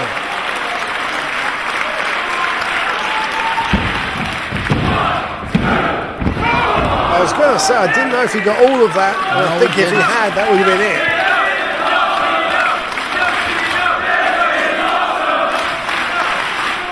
And the fans in the Regal are lapping it up. Listen to them. A Torbolino there from Yoshino.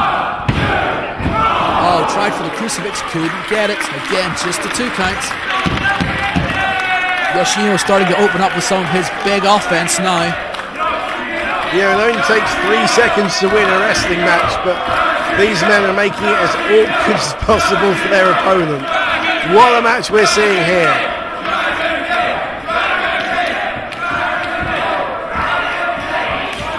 Go for the lightning spiral again, got reversed, coming around. Oh, that's the Bible! Was that? No, that's just the 2. Andy Cordy says that must have been 2 7/8. That was very close. They're still going. Roll through. Looks like he may have been going for the Sol Nasciente, went for the crucifix. Reversal after reversal, and that's it! And how fitting, we were talking about how well these men know each other. And what was that, 4 counters? Well, at least we've had dozens of counters through this match. Unbelievable. They're getting a standing ovation from sections of this crowd, there you see. And that was a tremendous, tremendous match. It was a wrestling clinic is what it was. It's state-of-the-art professional wrestling that you get here in Dragon Gate. Mixing up that Japanese style, lucha libre influences, even British wrestling influences as well. Both men have really felt that one, but the winner of this one, Dragon Kid, what a match.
Okay, well this should be a change of pace from what we saw just now.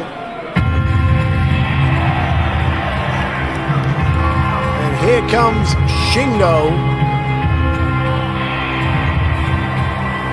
What can you tell us about this man, Stu Allen? Well, Shingo's got a lot of history in Dragon Gate. He is the first, or he was the first official graduate of the Dragon Gate Gym. So that's the first graduate after they split away from the tutelage of Ultimo Dragon. So Shingo really represents the future of this great promotion. He's the leader of the Kamikaze stable. We talked about stables.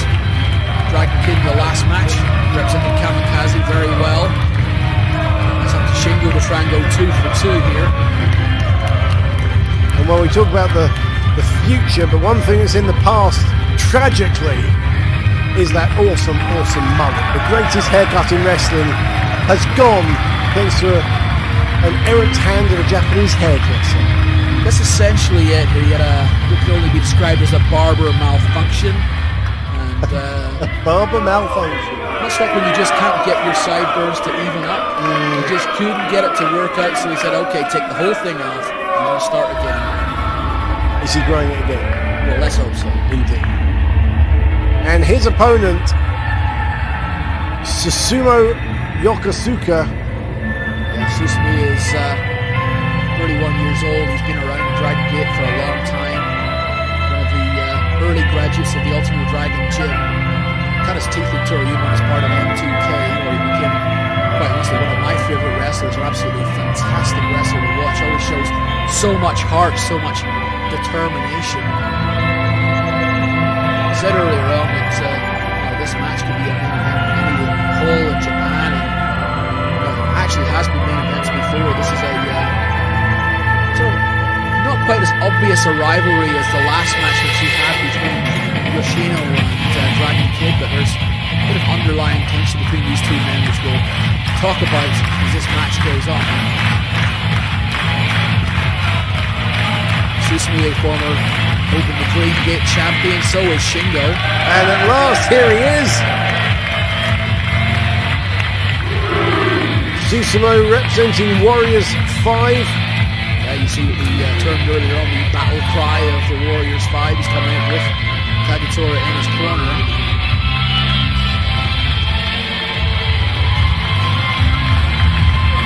Susumu, an established big game player in Dragon Gate. The problem for Susumu is a lot of the time he's often known as the bridesmaid of Dragon Gate. He gets so far, then just falls at the final hurdle.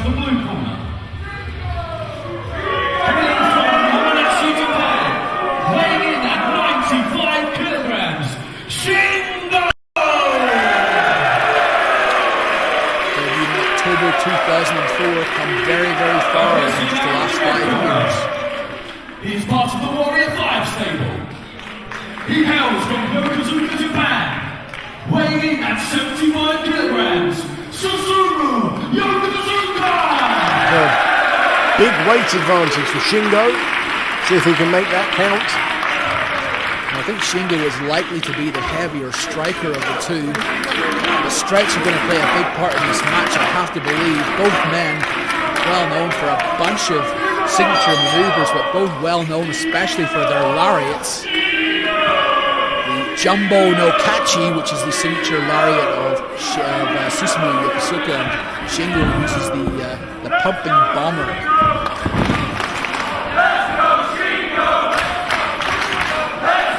Very intense look on the face of Shingo.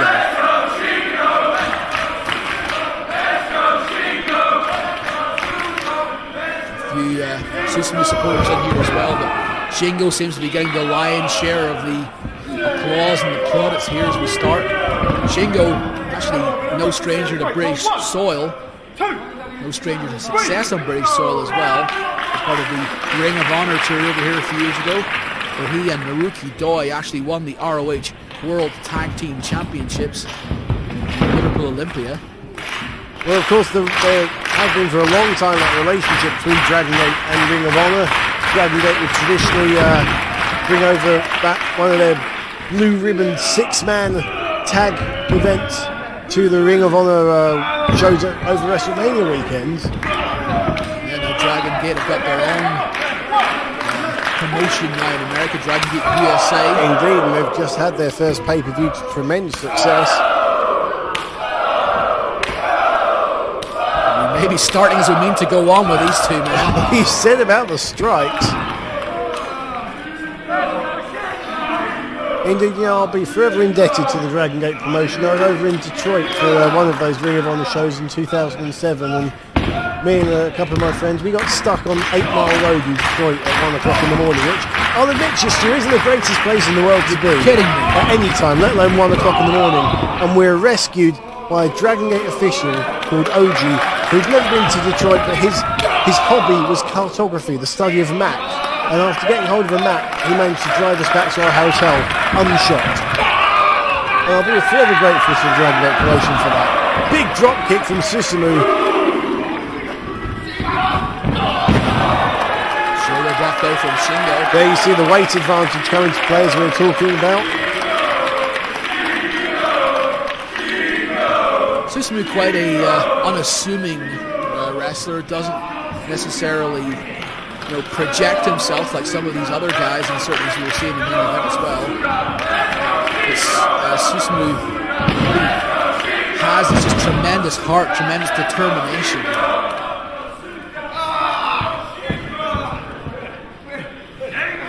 Boggles the mind what it's going to take to keep either of these men down. And as we start this match, we may as well talk about the fact that there is a bit of an underlying rivalry here. Last year, when Susumu was part of the Typhoon stable, the other members of Typhoon wanted to bring in Shingo. The sole voice of dissent was Susumu. Turned out he was right, as Shingo eventually turned on the Typhoon stable to form Kamikaze. There's a certain dislike between these two men. It's never really been clear why, but just something about each other rubs each other the wrong way. Well, good move from Susumu, just dropping Shingo straight down on his knees. Nothing necessarily too pretty, but very effective. And if you're going to be up on that vertical base striking, you want your legs as that base to really put some power behind the blows. So, very good thinking from Susumu in taking the knees out. He's really disrupted the flow and the momentum of Shingo there, you can see. Goes straight for that knee again. Got to mention as well, of course, Shingo's got Dragon Kid, who is part of the Kamikaze stable. Indeed, his stable mate, just as KAGETORA is there for Susumu. It's worthwhile talking about. We may as well mention, because it may play into the match as we go forward here. Shingo absolutely suffering from a horrible bout of a really nasty cold or perhaps even flu. I'd say it's flu, looking at him earlier today. I mean, he was wrapped up in about 10 layers of clothing. Yeah, he had a towel around his neck, he was stuffy, he had a hat on, he was trying his best to get some heat into his body.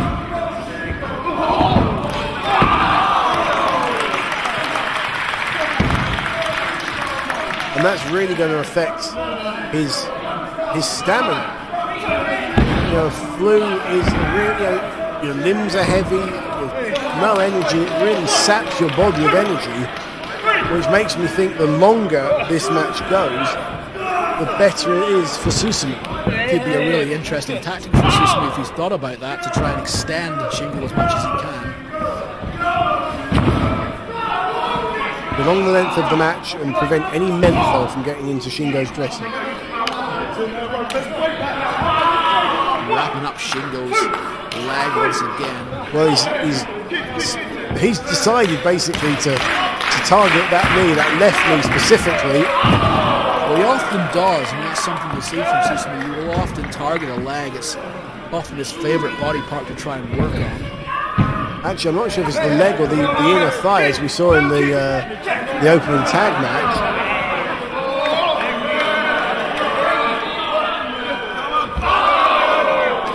Well, there's our answer. It is the inner thigh, because quite often you see someone hitting the side of their opponent's knee into that post. He is wrapping the thigh and just a bit of that knee, but really, as we mentioned earlier, the thigh muscle is the largest muscle in the body, and that really will affect the mobility of Shingo severely. Trying to wrestle with flu in one leg is going to be a real mountain to climb for this man. Shingo has never been one to shirk from a challenge. Oh, look at that. Knee breaker onto the ring apron. Sorry to interrupt you. Shingo has long since proven that he has got a tremendous amount of heart to back up that brawn. He may have to display all of that tonight. Indeed. As I say, both of these men are former Open the Dream Gate champions, which is the #1 belt here in Dragon Gate. Oh, and look at this. Shingo, I wouldn't say that's a smart idea, Dean, but he's basically saying, you're not hurting me, kick as much as you like, but I think it's pretty clear that Susumu is really starting to chop down this big tree. Oh yeah, he is hurting him, and then some. Well, it's bravado, it's pride from Shingo. He doesn't want to be seen to have a weakness. He certainly wouldn't want anybody to think any less of him. It's that fighting spirit, the old samurai spirit of the Japanese. You know, it's ingrained in their culture. Shingitai, it's called. And Shingo counters with a few elbows, but dragon screw leg whip, and that's working on the good leg.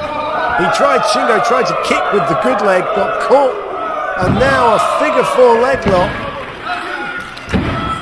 One of the most painful submission holds in wrestling. And look at the ring positioning of Susumu as well. That's extensively throughout Japan by KAGETORA. Indeed. And yeah, that Dragon Gate logo basically denotes the dead centre of the ring. And look where they are, the dead centre of the ring. And Shingo nearly got pinned there. He's trying to block the pain out. Forgot the position of his shoulders, and now he manages to reverse it and do some push-ups at the same time. The figure 4 leg lock, such a painful hold, but it relies so much on gravity as well. You turn that upside down, reverses the pressure, hurts Susumu, but Susumu's back around again, and again Shingo trying to turn it back around. It's basically bone pushing on bone with gravity's weight right behind it, as you say. And Shingo gets to the ropes and is trying now to get unhooked. Referee Andy Quilden stepping in to untangle the mess of legs. And well, that picture says it all. You can see who's come off worse from that exchange. Very much so. As I was about to say earlier on, both of these former Open the Dream Gate champions, the one time that they have had a major singles fight before, about a year ago when Shingo was the Open the Dream Gate champion, Susumu had a challenge for that belt, and on that occasion Shingo was successful.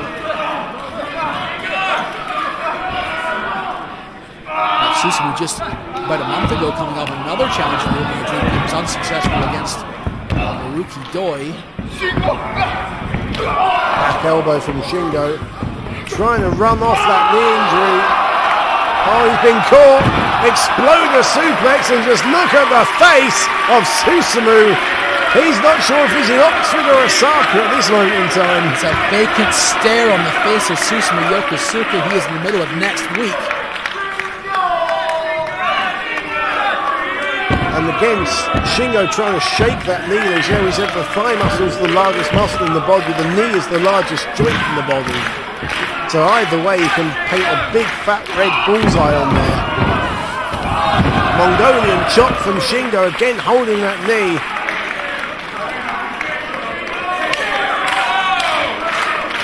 Trying to get this crowd into it, shaking that knee loose again. That's going to bother him for the rest of this match. He pulls that knee pad up. That will give him a little bit of support in it.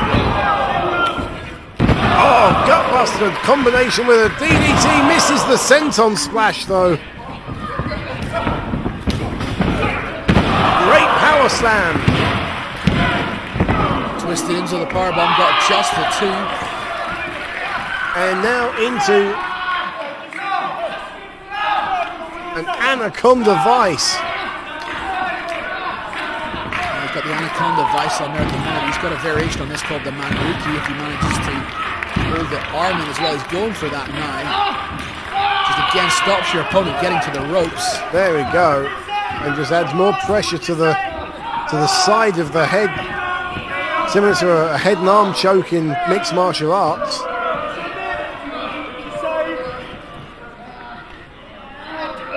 Susumu right near the ropes. Now he gets his foot on the ropes. Let's see if that submission hold has taken a bit of gas out the tank of Susumu and slowed the pace down a bit, because that's what Shingo needs. He needs things to slow down a little for the sake of that knee. Big chop.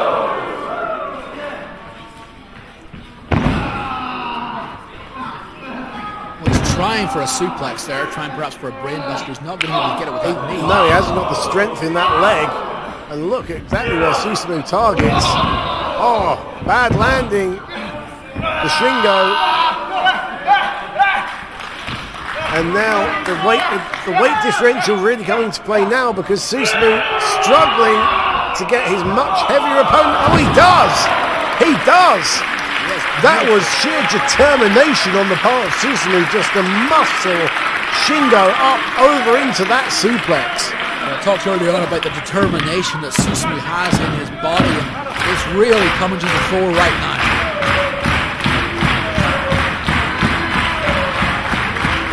And you know, this all started from when Susumu dropped Shingo straight onto his knees about, 10 minutes ago. And from that one move, he's really dictated this match. He's narrowed into the corner there from Susumu.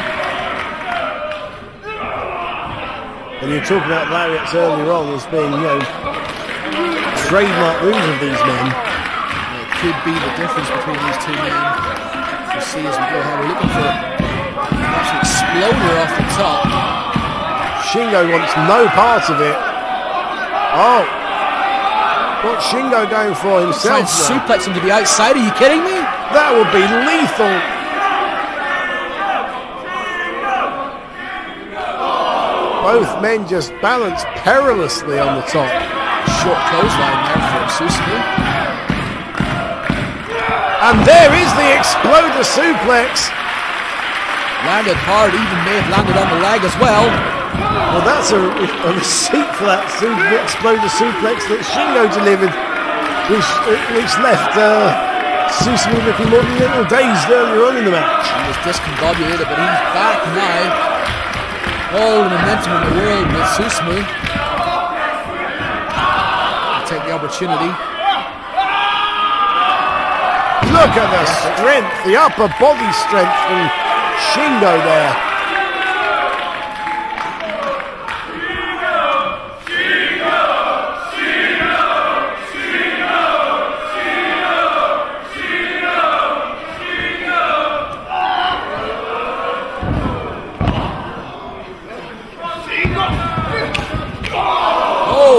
double lariat. And again. And a third time.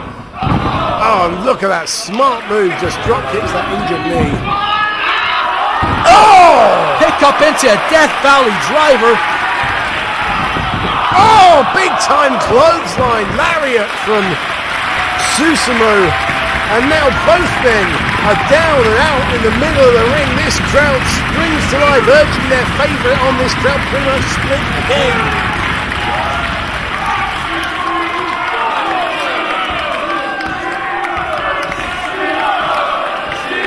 Now we start to move into what looks like it may be the latter stages of the match. Both men really struggling now, Shingo particularly. Oh, they're both spent. They can't have much fuel left in the tank. Again going for that. And again failing to get the purchase on to bring him up into that suplex. Another exploder attempt from Shingo. Susumu counters, just goes dead weight on his opponent. Trying for a made in Japan, there he was, didn't get it. Comes back with the elbow. Knocks down Susumu 2-1 knee. And we talked about that warrior spirit, Susumu coming up now, firing back with an elbow of his own, and we're going elbow for elbow.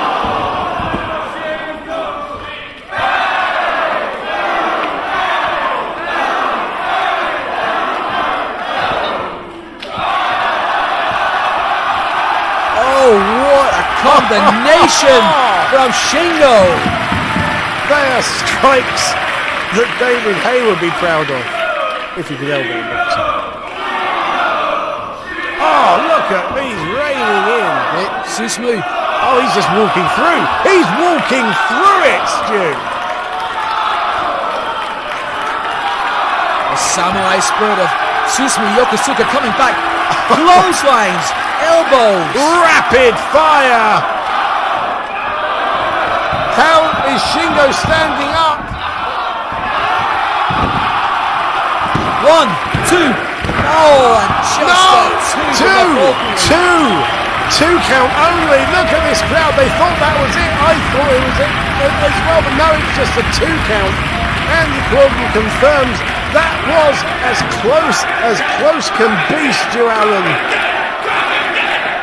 Yes, it was, and these fans respond. What a fantastic match we're witnessing here.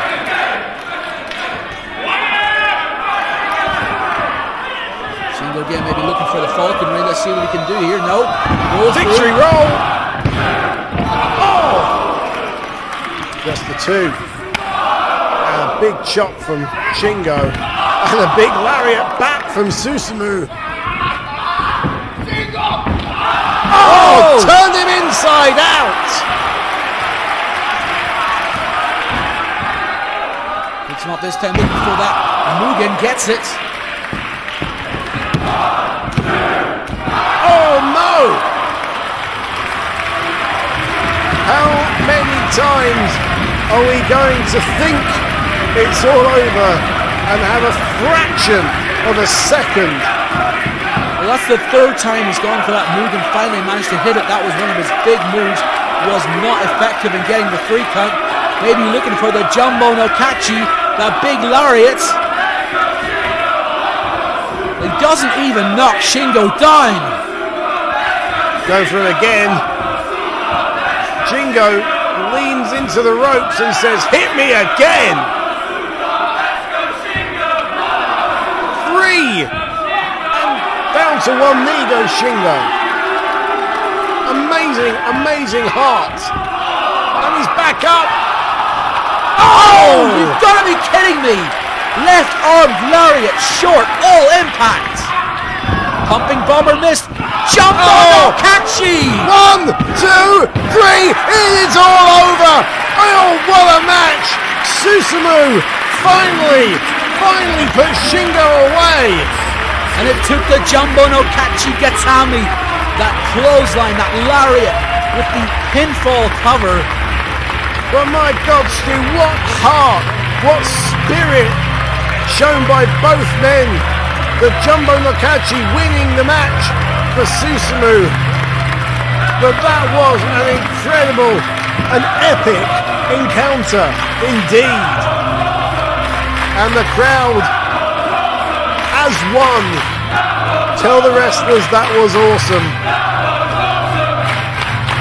Crowd are absolutely correct. Epic singles battle. Exactly, you can't help but agree there. What a match! Shingo has nothing to be ashamed of. A fantastic performance, and the crowd showing their appreciation. Well, there you go. That's a match for the ages. One of the best matches we have seen all year, anywhere in the world. Fantastic effort, a worthy performance from Shingo. However, the winner of this one, Susumu Yokosuka.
Well, Larry LaRue just introduced this as a six-man tag team war, and I don't think he's going to be wrong.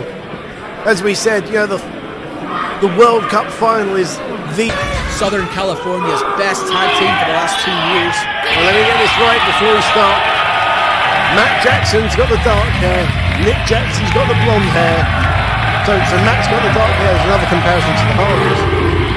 It's true, and if that's how you want to remember it, that works. And here comes the man. Here, if you want to talk about a match that is the signature match of this promotion, or a synonymous match with the promotion, here is the man that is most identified with Dragon Gate. He is CIMA. With the greatest sunglasses in the world.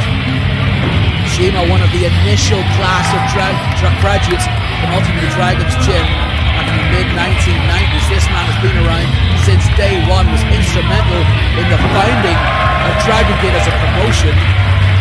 Former two-time Open the Dream Gate champion, including the first Open the Dream Gate champion. So CIMA represents Warriors 5. The Young Bucks, they're unaffiliated to any stables. They are unaffiliated, but of course for the duration of this match, I think they're going to be more than happy to take direction from Warriors 5 leader CIMA. Honorary Warriors. So. And here comes number one of the opposition. Well, the music and syncopated clapping can only mean one man, as a man that people couldn't wait to see. Here come the dancing girls.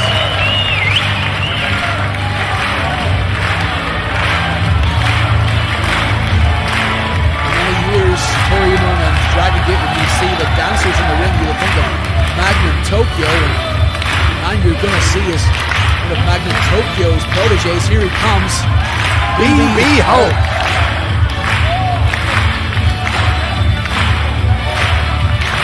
Talked earlier on about how Shingo was the first graduate, the first true-born, if you will, the Dragon Gate promotion. This man was the second graduate of that promotion.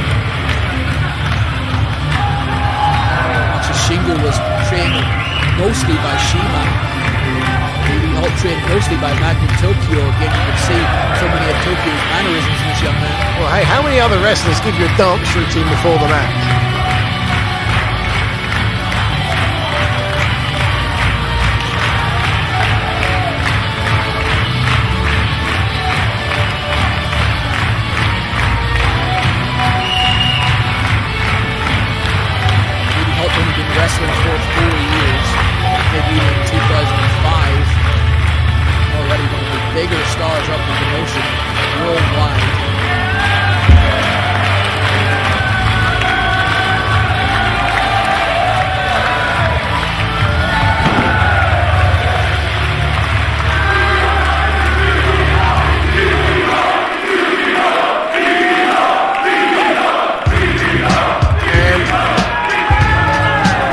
of Jurassic 5, much better than Hanson, rings out to signify the arrival, the homecoming of a bona fide star of the Dragon Gate promotion from the northeast of England. I remember this kid starting out, and he's done so well for himself.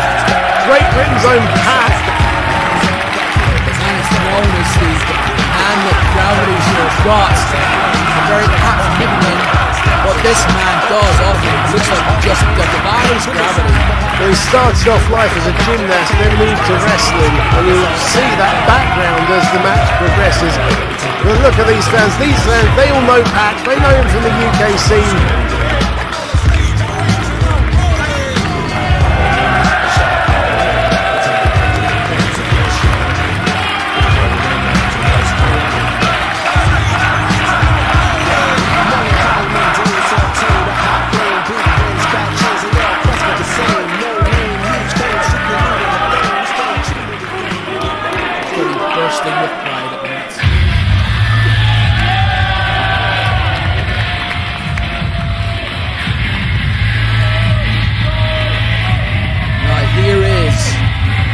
Of the field. Sorry, Stu, you go ahead. So the man who currently holds the Open the Dream Gate Championship, Naruki Doi.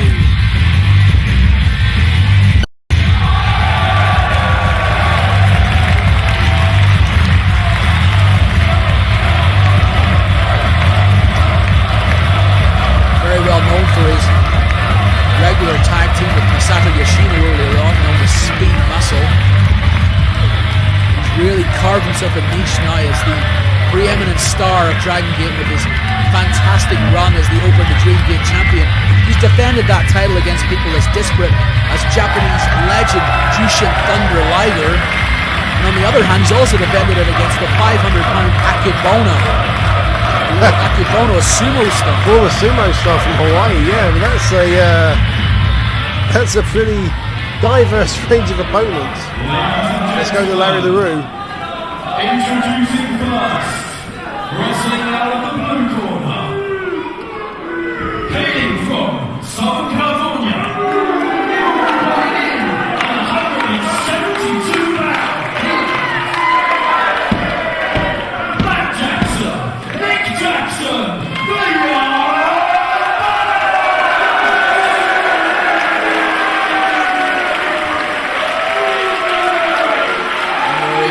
Warriors 5 for the evening. Representing Warrior 5, came from Osaka, Japan, weighing in at 83 kilograms.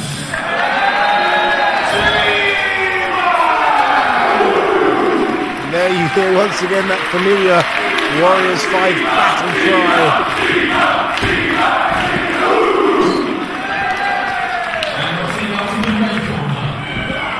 Representing worldwide, hailing from Newcastle, England, weighing in at 78 kilograms, Pack!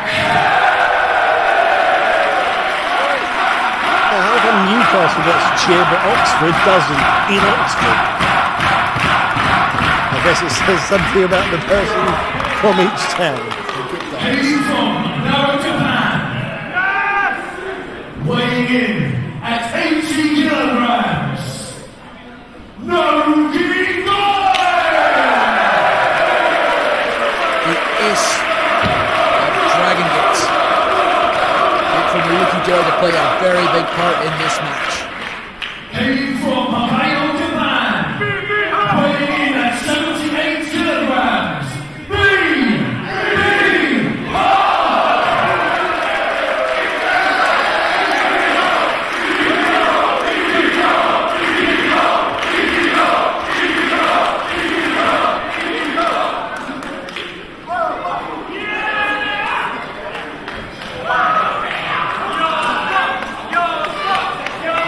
Well, let me tell you something.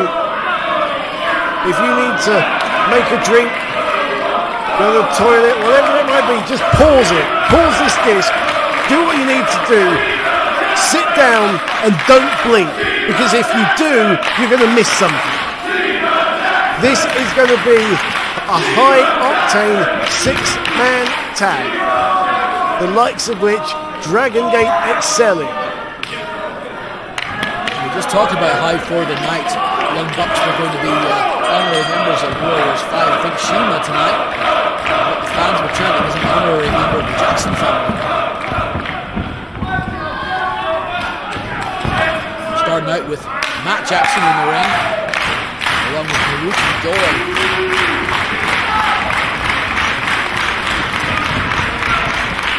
Well, World 1 starting out with the ace in the pack. They're going to try and establish their dominance early.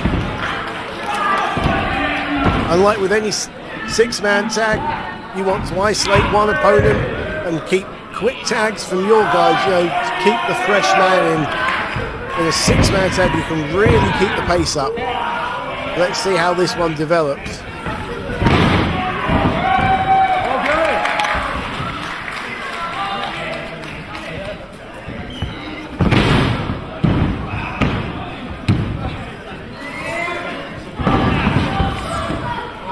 Doi, much like Masato Yoshino, who we saw earlier on, debuted in 2000, part of the T2P project. Really made massive strides over the years. The Blood Generation faction is going to really start to turn a lot of heads in the Muscle Outlaws and my part of World 1.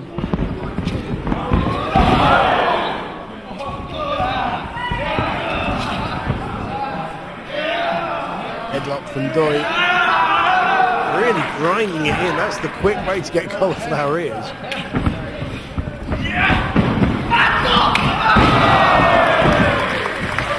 Charges through Matt Jackson. Great arm drags. And we have a stalemate. CIMA interjects there.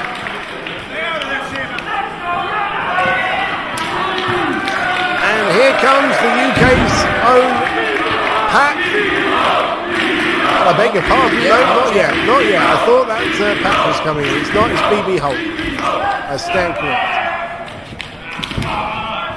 BB Hulk in with Nick Jackson. Up there, takes down Nick Jackson. Nice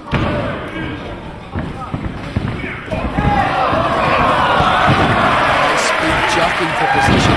Drop kick from BB Hulk.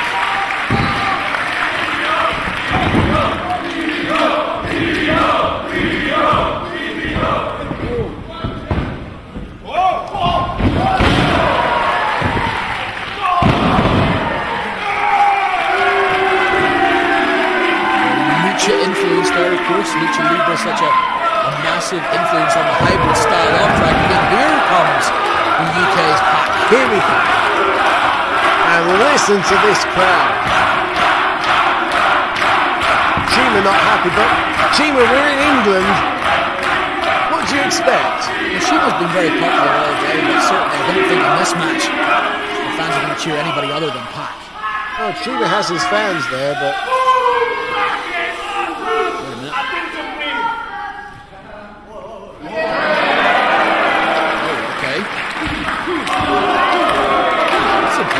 Oh, no, that's impressive. He lays down the gauntlet to Pac.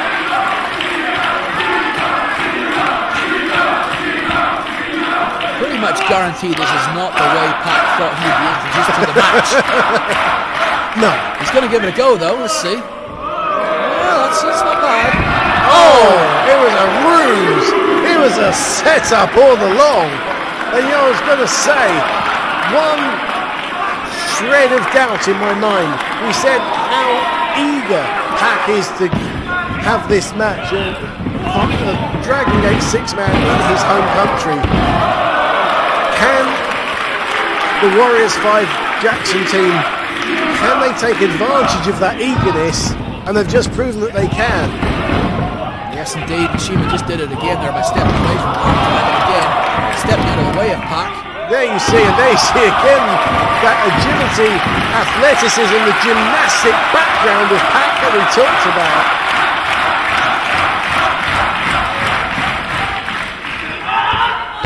And yeah, you talk to the guy backstage, he's such a polite, humble guy as well.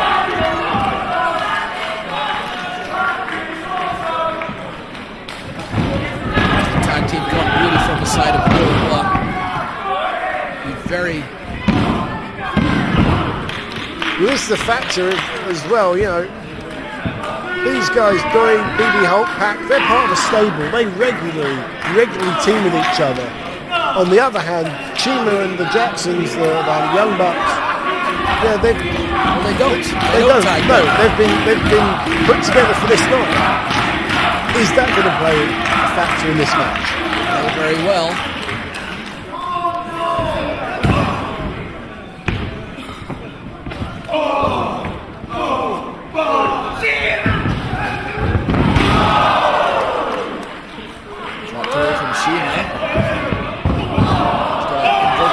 Oh, this does not look good. Oh, combination suplex and Indian deathlock. Double drop kick to Doi's face. And the battle cry is heard once more. And well...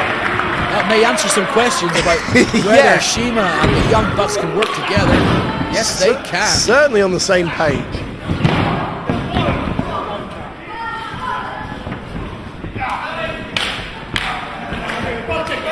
Quite honestly, if the Jacksons, if the Young Bucks, if they want to win this match, need to probably take direction from CIMA. CIMA speaks pretty good English. A lot of experience. 12-year pro by now. Am I allowed to call this team the Warriors Jackson 5? If it makes you feel better. Okay.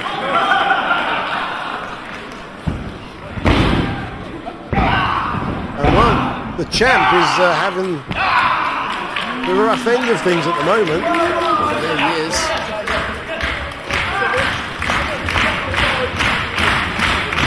Team front really off the Young Bucks. Lord getting back up. He's proved a lot during his run as champion, as I say, just never gives up. And just muscled Nick Jackson over to the corner, and Pac now back in.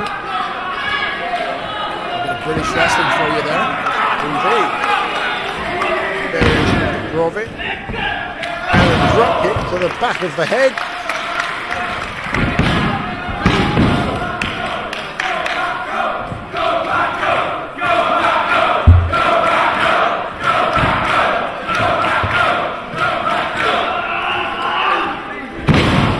Big body slam from Pac, drops the leg. Just gets removed from the lateral press by CIMA.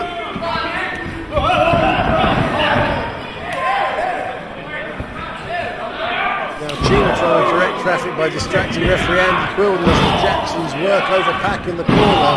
Again, that's the experience of CIMA. Just boggles the mind about how many. We talk about these fantastic Dragon Gate 6-mans that they do. It's boggles the mind how many of them CIMA has been an integral part of.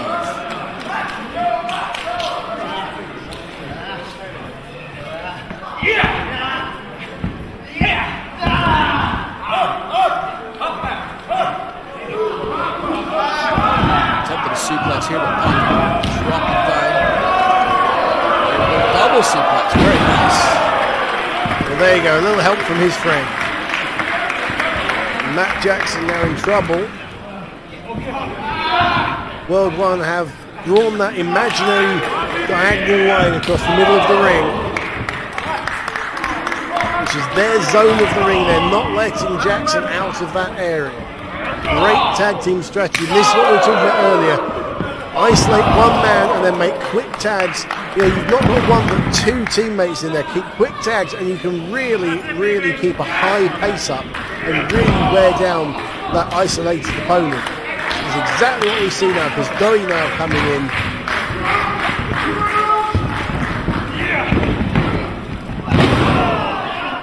Double hip toss rolls through. Again, Irish whip. This time, spinebuster and Corkscrew senton. Oh, Paxers, don't forget about me.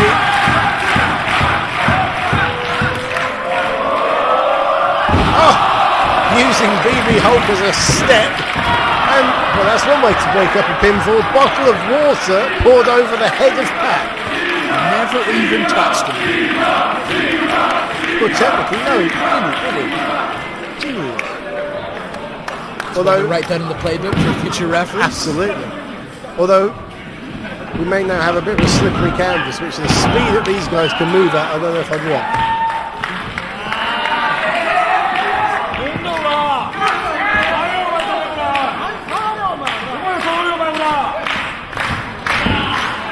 Pat just trying to slow things down now with that front head scissors. Sort of figure four variation.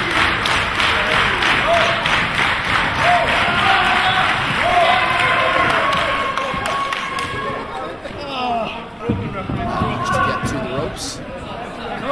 Still, as we talked about, in the wrong corner.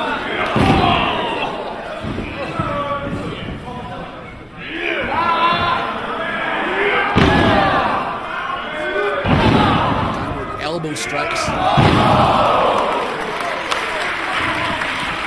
Pressing kick from BB Hulk. Just 2 count. They're keeping Matt Jackson right in their corner, not allowing him to make that tap. Oh, how about that? Possible attempt at a backslide there, but it's reversed very nicely. Shima into the ring now. And so Jackson finally makes that tag. Shima now taking over. And let's see if the momentum of this match switches now to Warriors 5 and the Young Bucks team. Is he biting? I think he was.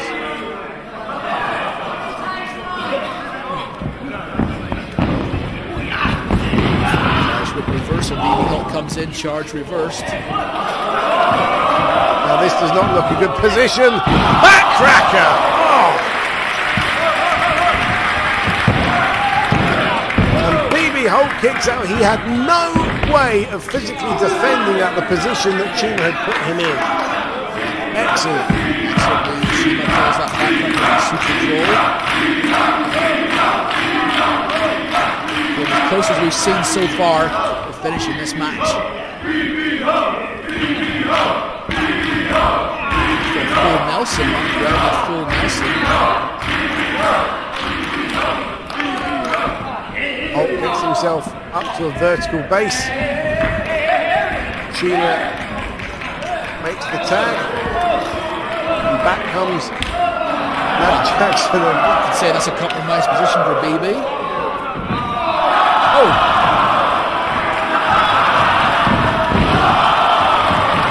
Ow! Well, that's just psychological It's not games. psychological, he's about 2 inches Humiliating. shorter. He just got his spine compressed. Good I lord. was talking about the bit earlier. Oh, well, fair enough.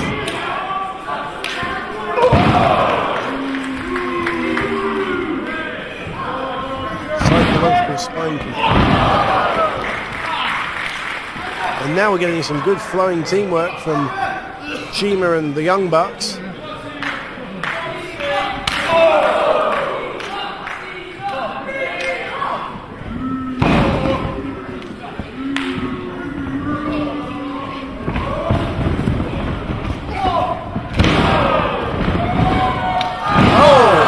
And sync from the Young Bucks.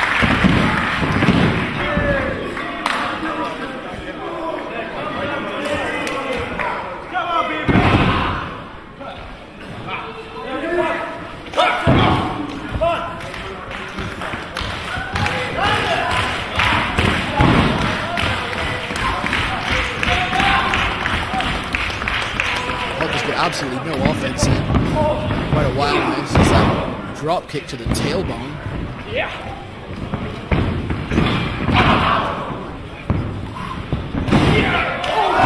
Elevated into the drop kick from the Young Bucks. Nice, and Shima now Oh! Double foot stomp. In stereo. And they're pleased with their work. They're pleased with their work for sure.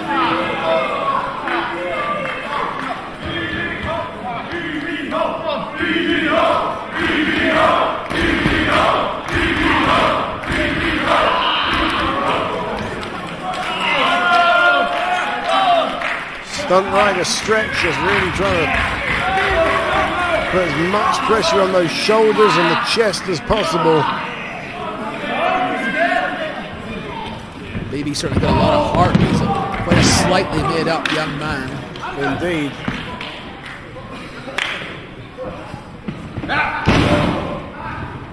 And again, so far, you've got to say that the team of SHIMA, the Young Bucks, are showing much more tag team continuity than you'd expect. Absolutely. Well, they've definitely answered the questions that we were posing at the beginning of this match. Oh, but Matt Jackson just eats a boot and collides with his brother. There's some offense from BB Hulk. Springboard dropkick. He needs to make that tag. And he does indeed. Naruki Doi is in now. But CIMA cuts him off. Those lucha rules applying with the tags.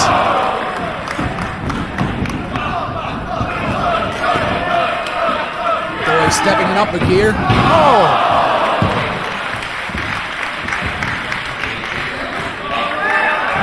Oh, he's all tied up. KAGETORA from Naruki Doi. Ow! Nick Jackson now in with Pac. Whips into the corner. Pac gets the leg up. Look at this. And again the brothers collide.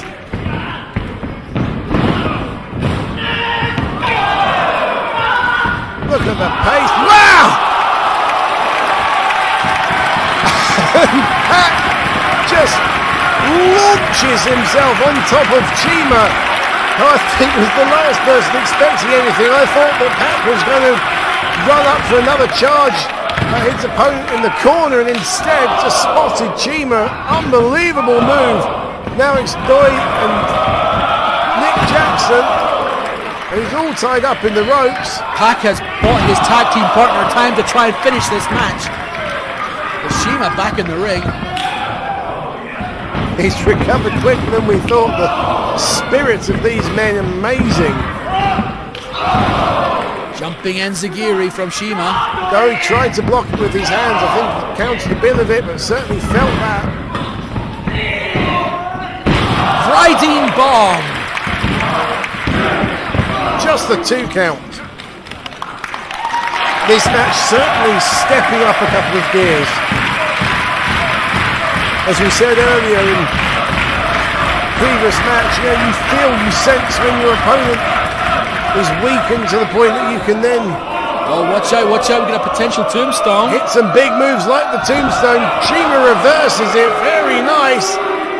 Doi kicking his legs, trying to reverse it again, he does so. Can he get him up? He's struggling to get CIMA back up, he does so. And CIMA reverses again. Oh! Just the 2 count. Inverted pedigree there from CIMA. Just wondering what you're going to call that. Very unusual move. Now CIMA's going to fly. No, he's not. Oh, BB cuts him off. Cuts off at the pass. Okay, so Naruki Doi is going to fly. No. Who's left? BB Hulk and Matt Jackson now in the ring. Pac hasn't surfaced since that dive. I think he took more out of him than CIMA. Flip into the stunner. Great move from Matt Jackson. Just the 2 count from BB Hulk, and you can sense now these guys are trying to win the match. All 6 men involving themselves simultaneously, which is a feature of Japanese tag wrestling. Try and take out the other partners so they can't rescue the Tried the the ring. standing moonsault to BB, had nothing but knees. Spear! Oh, vicious double foot stomp. And now we're seeing the multiple man moves. They are really trying to finish this off. There's Pac. What an opportune moment to come back into this match. Indeed. And this crowd jam-packed at the Regal in Oxford, loving every minute of it. Who can blame them? This is excellent. This is everything we expected from this match. CIMA rolls through, tried again for foot stop, didn't get it. No, BB Hulk knew what to expect. Elbows, kicks, another kick. Just a Pele style kick there for BB Hulk. Watch out. Pac does choose good moments to charge into the ring, doesn't he? Oh, and CIMA is all hung up and only down to go. Somersault sent on from Doi. Standing corkscrew shooting star from Pac. 1, 2, no! Nick Jackson making the save.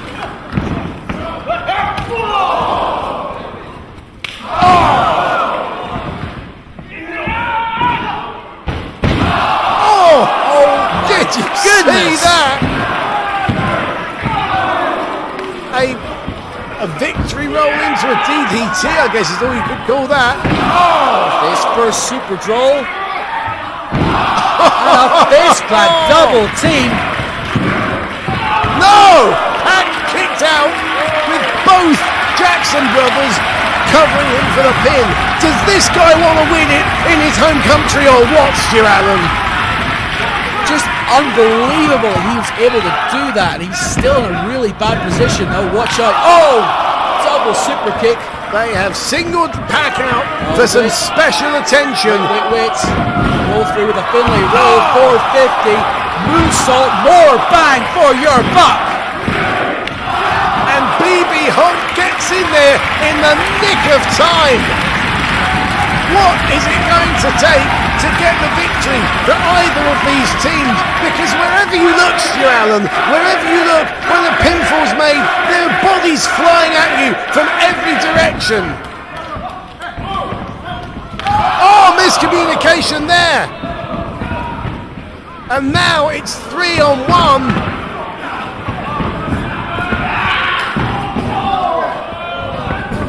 BB over the top, also Pac. Here comes Doi. Oh, and they made sure he didn't elevate Doi. Triple impact. Great teamwork from the World 1 stable. Oh! Shooting star press into a Pele kick from Pac. Jackson's all hung out to dry. Here we go. Doi fives. And there's the KAGETORA sliding kick. No! That would have been all. That would have been all. But for the save from his partners. Your tag partners need eyes in the back of their head to win this match. Reversal into a victory roll by Matt Jackson. Oh! Nice from BB Hulk. Looking for that EVO. Hits it. Pac on the top rope, shooting star corkscrew. 1, 2, 3. It's all over, and it's Pac who gets the pinfall in England, and everyone in the Regal is on their feet in appreciation of a spectacular, high-octane, 6-man classic from Dragon Gate. World 1, the winners was Stu Allen. What can you say, Dean? What can you say? We witnessed a match. We just had an experience. We got to experience the magic, the moves, the speed, the skill, the accuracy, the style of these Dragon Gate professional wrestlers as they put together their signature match in some style here in front of a packed out audience. You know, you just summed it up. It's been an experience. I mean, we may never see a match of that style, of that standard in the UK again. That was history making. That was a defining moment for these people. Unbelievable, what a match. And Pac's got the mic. Let's hear what he's going to say.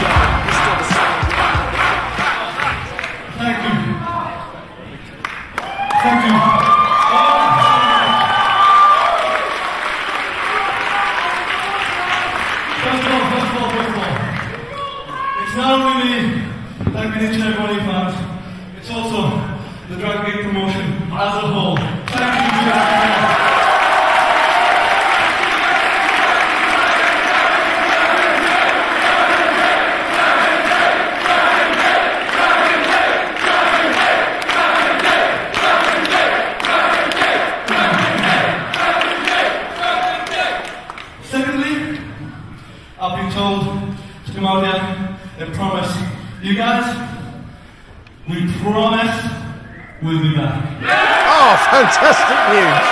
They will be back. It's not just been a one-off. Unbelievable. And I guarantee you everyone here will be back and then some.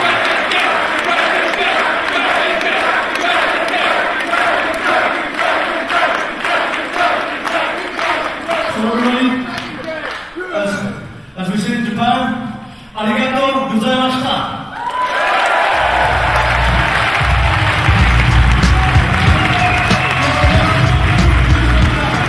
I think Pat's calling for the rest of the roster to make their way out in a show of appreciation. Just let these fans say thank you for what's been an unbelievable night of wrestling.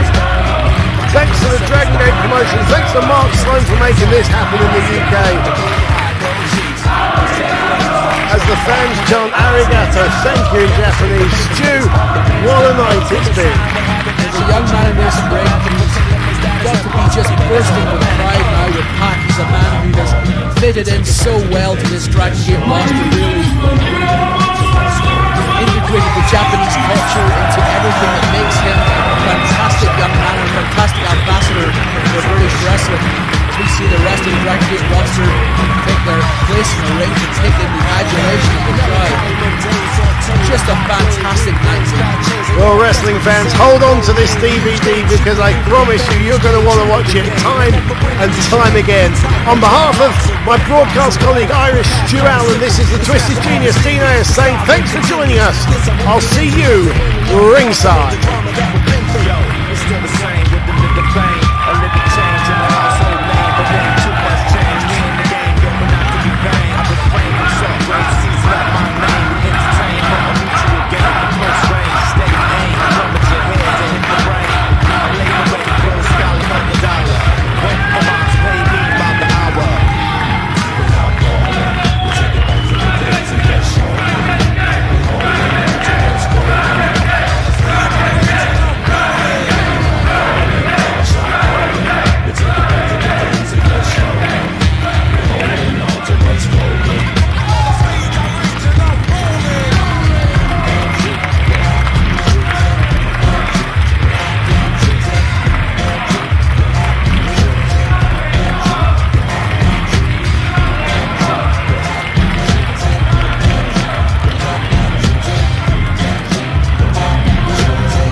The dark match at the Noah show was, I mean, a lot of people seem to downplay like the importance of it as it just being a dark match, but I mean the 6 of us that were in that match really saw it as a really important opportunity. I mean, to kickstart just like an amazing evening of one of the biggest wrestling companies in the world. We all saw it as like a real big opportunity just to go out there and just to hold nothing back and to really like give it our all to like start off what was a fantastic show.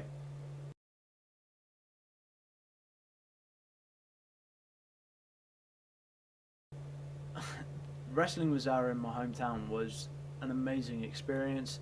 I mean, all my friends, my family were there. I mean, like people that I'd known all my life were in the crowd, and there I am in the ring with one of the all-time greats in the business. I mean, I learned such a lot from that match, just being in the ring with those guys. I mean, those guys were phenomenal, and the things that I learned, I really feel now that like helped me to benefit my career. The only thing that I feel looking back at that match though is that I have a sense of regret in the fact that I wasn't in the best shape that I could have been in, and I could have done more in the lead up to it to make sure that I was in like prime condition and in the best way that I could be. However, like I look back at it and it's one of my fondest memories just for it being an amazing match and how much I learned from it as well.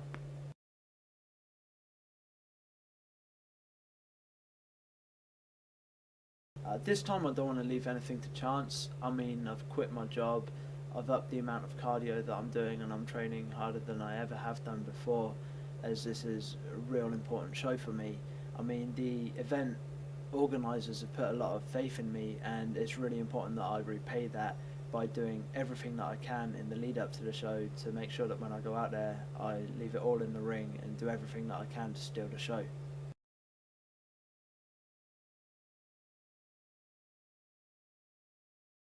Anyone that's seen a Dragon Gate show will know that they have a very fast-paced, action-packed set of athletes with a lot of character. I mean, this is something that I tried to pattern my own style on when I was first getting into the business. I mean, my beliefs are that you need the right amount of histrionics and athleticism to become like the complete package as such.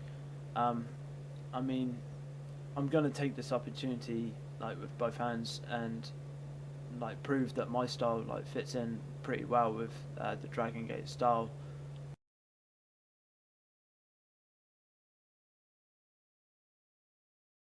It means a lot to me to be in the only international challenge singles match on the show, because every big opportunity that I've had up to now has been in some form of tag or multi-man match. So it's a real honour to be considered for a singles match on a show as big as this. I mean, I personally can't wait to be able to go out there and prove what it is I can do in a singles environment on a big show.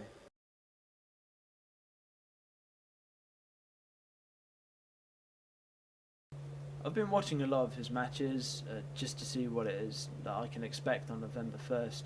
One thing that I've noticed though is the fact that he has a different style in every match that he partakes in. Usually this would be a problem.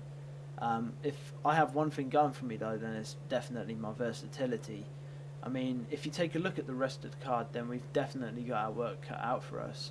But I mean, it's going to be a battle of two up-and-comers, and we're going to leave nothing to chance and leave it all out there in the ring, as this is the most important match of my career.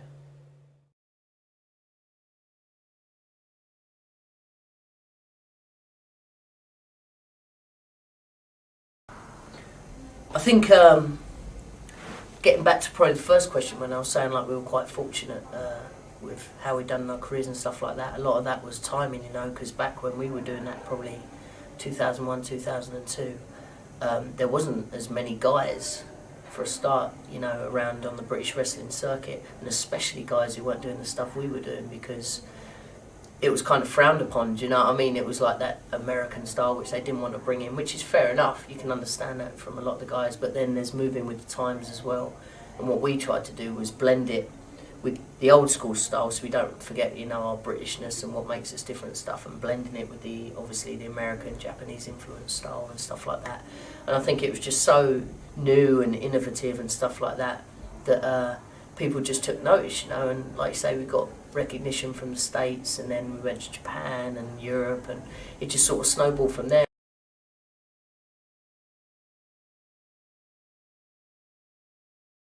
I think I'd say privileged and definitely honoured, I guess, because it's been a long career. It's been about 14 years now, you know, and that is a very long time to be in wrestling, and obviously I'm only 31, so people think I've been around for such a long time, which I have, but I'm still like relatively young. You think of guys in their prime and stuff like that, they don't even hit their prime till like their mid-30s or whatever, so I really do feel privileged that I've been around for so long, sort of injury-free and stuff like that, and I guess honoured that, you know, the fans have always, you know, stuck by me as well, I guess, because, you know, without the fans, obviously, we're not too much, you know, it's them that make us who we are today. Obviously, we're providing a show for them and stuff, but I think without the fan support and stuff like that, then I don't think I'll be who I am today.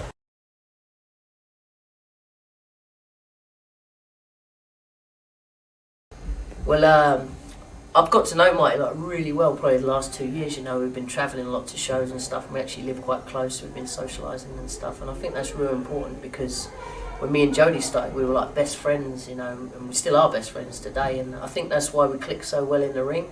Now, I'm not obviously fighting Marty on this one, but tagging with him, I think we're going to rub off and play off each other really, really well, you know, and he's definitely like one of the most talented guys in this country, I think, by far. As far as, if you look at an all-rounder, you know, there's not many people, and actually one of the other all-rounders, I think, is Mark Haskins, that I've said in the Fighting Spirit magazine article, and I think Marty's the other one. If you just look at everything that a wrestler's supposed to be, you know, if they could be a good guy, bad guy, whatever, I think that as far as all-rounders goes, you're looking at definitely Marty's skill there, and I think it'll be good fun to team with him, and I definitely think, he reminds me of me, in all honesty, probably 10 years ago, do you know what I mean? A little bit cocky and cocksure, but he's definitely got the talent to back it up.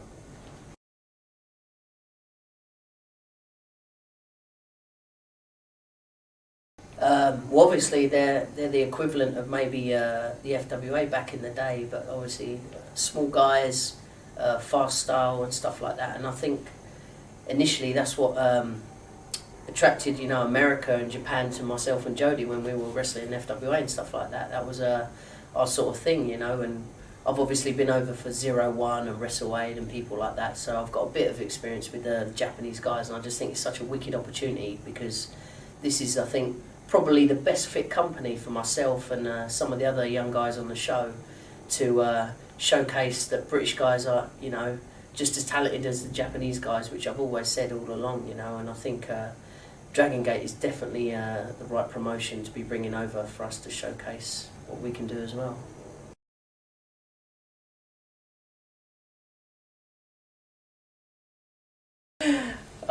Myself and Jody worked Hidaka and Fujita from 0-1. They were the tag team champs at the time, which was a wicked match. We wrestled at Korakuen Hall, it was packed.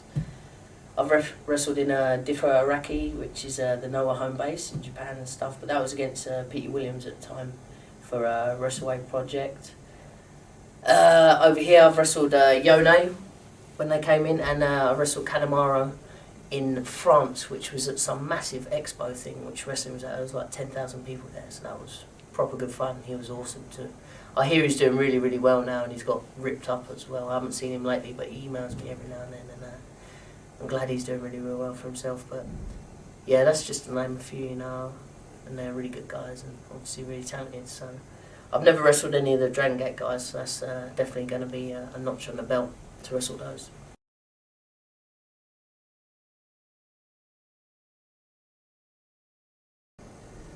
I'm obviously training a lot harder and stuff in the gym and things like that, and I've been meeting up with Marty a little bit more, and we've just been sort of getting our stuff down in the ring and stuff a little bit more before shows and things.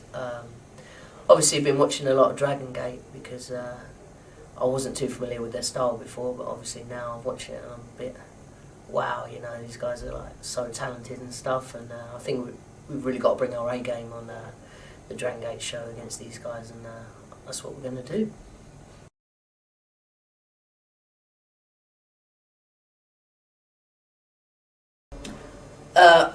I don't mind, you know, it doesn't worry me. I'd like to obviously just entertain people at the end of the day. If you guys pay your money and come and see a wrestling show, you can do whatever you want. But I prefer it if you just have fun, you know, and enjoy yourselves and get involved, because that's why you guys are wrestling fans at the end of the day, you know. We want to entertain you with our shows and our matches and stuff, so come and join in the fun. Do whatever you like.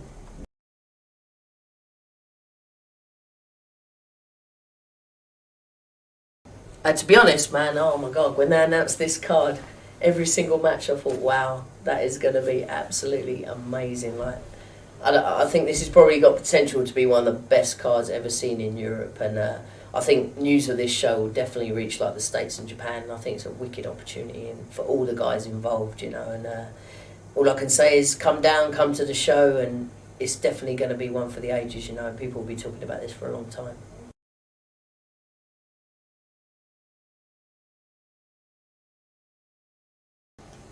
It'll definitely be the A-game Johnny Storm, you know. Sometimes I get a little bit of stick and stuff from certain portions of the crowd, but that's fine, you know. Everyone's entitled to their opinion and that. But I just want to assure everybody, you know, whether you come and you cheer or you boo or anything like that, you know, just come and have fun and enjoy yourselves, because I'm definitely there to bring it, and Johnny Storm's going to have one hell of a match that night, and I guarantee you fans, you'll get your money's worth out of me.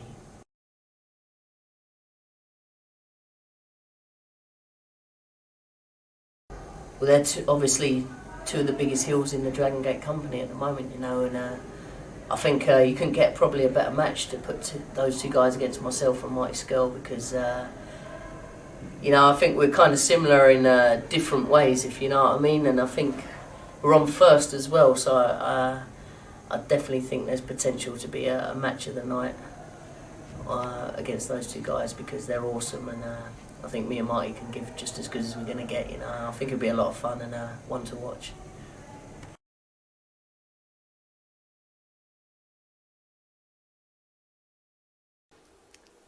Yeah, the Leaders vs Thrillers matches, it's funny because the first two matches weren't supposed to happen, and it's probably the second one where we actually beat them for the IPW titles is the one that most people talk about. And for me, it's like every show I wrestle on, I try and steal the show, and then we come to Sitting Bull, and it's like your main event's Bryan Danielson and Pac, and obviously Bryan Danielson, well, used to be one of the best wrestlers outside WWE, obviously he's there now, and Pac again is just an extraordinary talent. So when they're on the show and you want to steal the show, it's like you've got to really, really bring your A game, and you know, I'm all about, you know, taking my opportunities, and so when we got to go in there with the Thrillers, who are fantastic wrestlers, it was just all about going in there and trying to steal the show, and it's, you know, four hungry wrestlers trying to prove that they could. If we're on the same show as that sort of talent, we want to kind of bring our standards up and show that we can hang in the same league as those guys.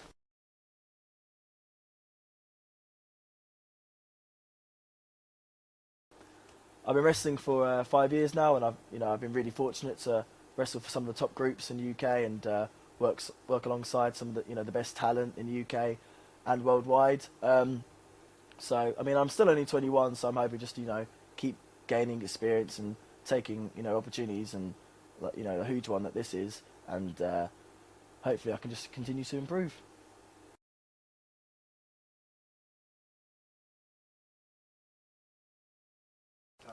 I wrestled in a tag match against Hiranagi and Taniguchi for All Star Wrestling, and at the time I think they were over here just like getting experience because they were young boys in Japan, and but they were fantastic talents. And also about a year prior to that, I wrestled Taji Ishimori, who obviously is a big star in Noah at the moment. So but they've been my 3 experiences of the Japanese wrestlers, so I'm looking forward to getting in there with the Dragon Gate guys.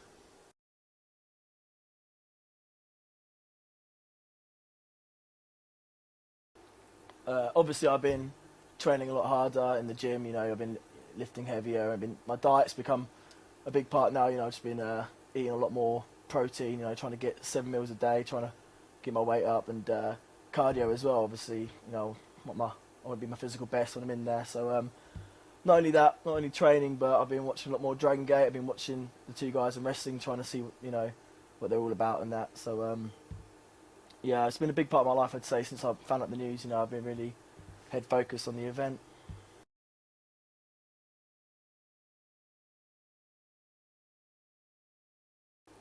I'm really hoping for a good response from the crowd. I mean, obviously the crowd is going to be probably really ecstatic and hot because it's, you know, the first Dragon Gate show. So yeah, I'm hoping they respond well, and you know, that's partly down to me and how I perform. So if I try and put on the best match I can, hopefully they'll respond to that. Obviously we're facing Horiguchi and Saito, big, you know, bad guys in Japan, but they'll be the first Japanese guys they'll see. So I should think they'll probably get cheered, and I just hope they respond the whole match well in total.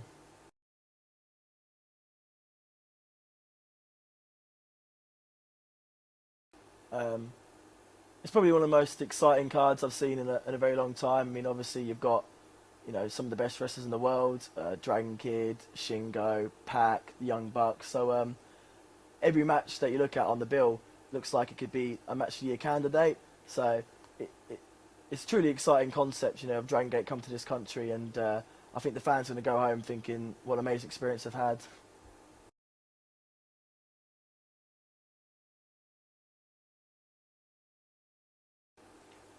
Obviously every show I wrestle on, I try and steal the show, but obviously for me to say that would be a very bold statement. But obviously I'm going to go out there and bring my A game, you know, try and have the best match possible, just try and be as entertaining as possible as well, and you know, I'm guessing not a lot of people there will know who I am, so my main aim is to try and, when everyone leaves the show, to remember who Marty Scurll is.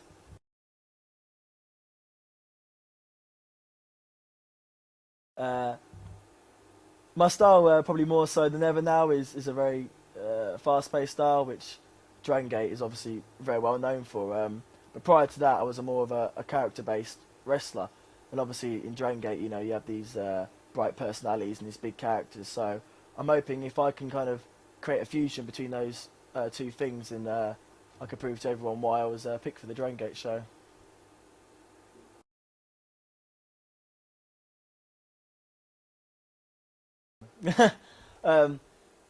It's funny because, like, Johnny Storm was probably the closest thing I've got to as a mentor in wrestling. He probably doesn't realise it, but he's the guy I've, like, wrestled the most in my career. I travel him a hell of a lot. You know, I pick up a lot of things just from talking to him and whatnot. So to have him there at my side at, like, my biggest match of my career, like, it's, you know, I'm really, really grateful for that. I mean, a lot of people have said, how come you're not with Zack Sabre Jr. as the leaders? But I think people should give myself and Johnny Storm a chance, because I think when we get together it could be quite the riot. I mean, anyone knows us outside the ring would know that, so once we get in the ring, hopefully it should reflect when we're wrestling.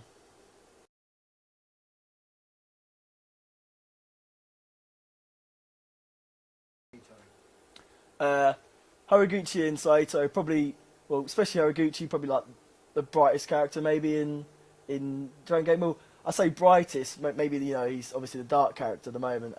So I think that's probably why I've been matched up against him. And I'd say Saito's style is quite similar to Johnny's as well, with, you know, just the moveset and stuff. So I'm really looking forward to it. Obviously they're the Dragon Gate tag champs at the moment, so a win for myself and Johnny could be absolutely massive.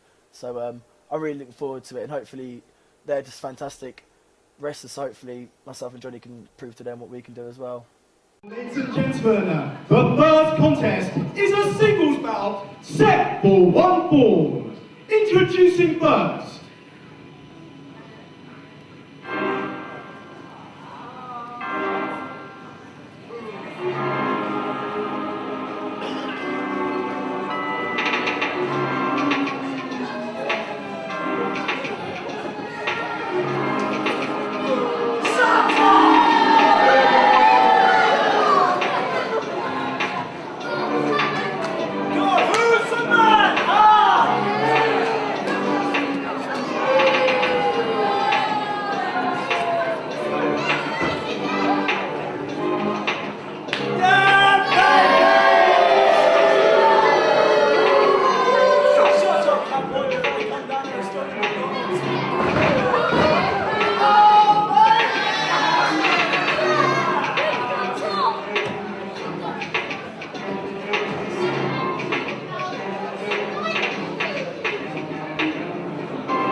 and ladies and gentlemen, introducing his opponent in this British Cruiserweight Championship contest.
gentlemen, the following bout is for the British Cruiserweight Championship. Introducing first, to my left, the challenger, fighting out of the jungle, ladies and gentlemen, he is the high-flying sensation, the Lion King!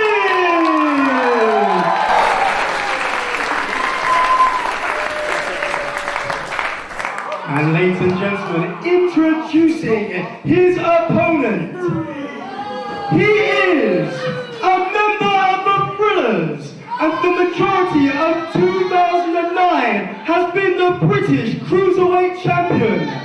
Ladies and gentlemen, your reigning and defending British Cruiserweight Champion, the Star Attraction, Marty Haskins!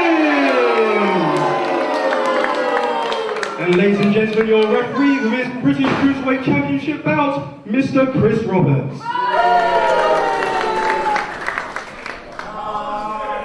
Well, for the last time in 2009, we are live in Sittingbourne, where Martin Stone and the Cartel will later on defend IPW UK's honour against a team of invaders at the 5th annual Brawl at the Hall. Dave Stats Bradshaw here at ringside, ready to call the action for you. And what a way to start things off at tonight's show with this Cruiserweight Championship match, as the Star Attraction Mark Haskins defends against the Lion Kid. This mysterious newcomer only had one match so far in IPW. That was 3 weeks ago in Bognor Regis. The Lion Kid beating UK veteran Mark Sloan to earn this title shot.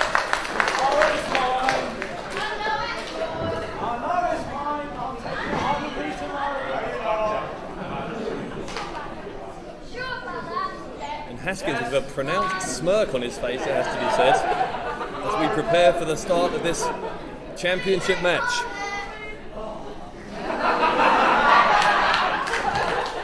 Perhaps he's thinking this is going to be an easy one. Lion Kid, as I said, is only his second match.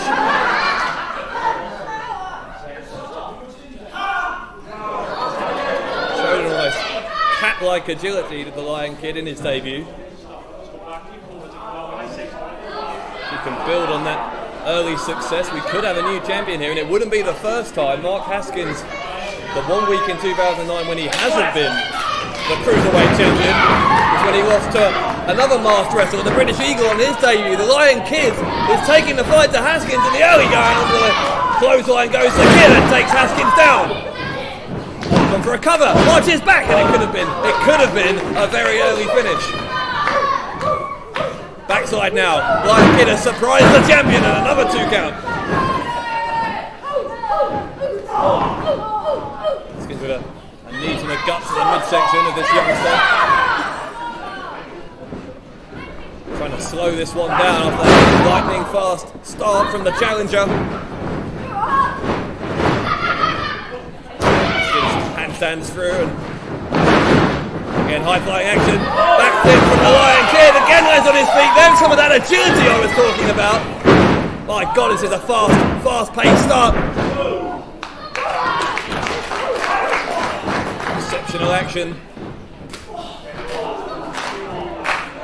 Crowd here trying to get behind the Lion Kid. Wait, flips through, crucifix pin. 2 again for the Lion Kid, but he's had all of the near falls in the early part of the match. And another. How many ways does he know to pin Haskins? My God. As I said at the start, Haskins been the Cruiserweight champion for all of this year, for almost 12 months in fact. The only time, as I said, was when he wasn't. He briefly lost the title to the British Eagle after perhaps underestimating him. Another high-flying youngster who we didn't know much about. He won the title back a week later. You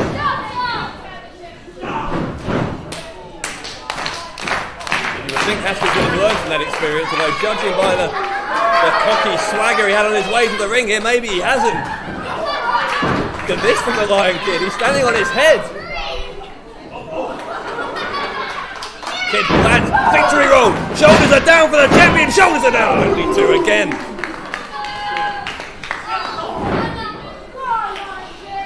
Incredible agility. Now speaking to the Lion Kid before this one. Kid sent to the outside with a clothesline. Asking him where he learned those high-flying moves. So he learned all that agility, fleeing from stampeding wildebeests in the canyons of the Serengeti as a young cub. That might take away some of those 9 lives. Maybe one of them's gone there. Haskins dropping him hard on the ring apron and went down like a sack of potatoes.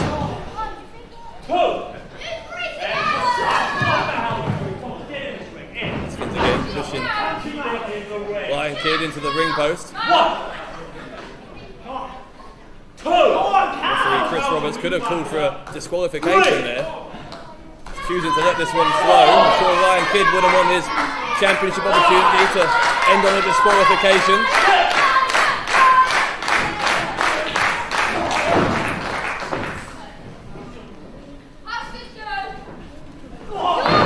Haskins with a forearm to the face. I said at the start about that big 6-man elimination match coming up, the Brawl at the Hall, an IPW tradition. That'll be on later in the show, and also Leroy Kincaid, the new undisputed British heavyweight champion, making the first defence of his title. Though with Johnny Moss unable to get here thanks to the floods up north, still don't know who his opponent's going to be. Snap suplex from Haskins. This one could be over, and it's not.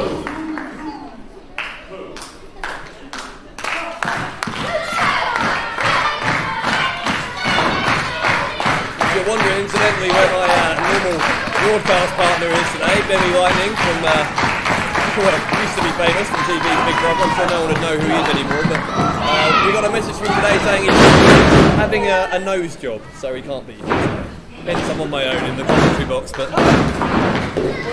more's the pity, eh? Anyway, another 2 count for Haskins.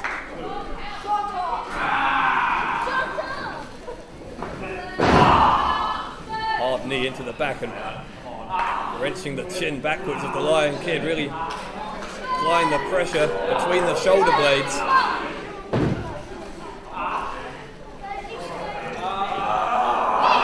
He's wrenching at the mask as well.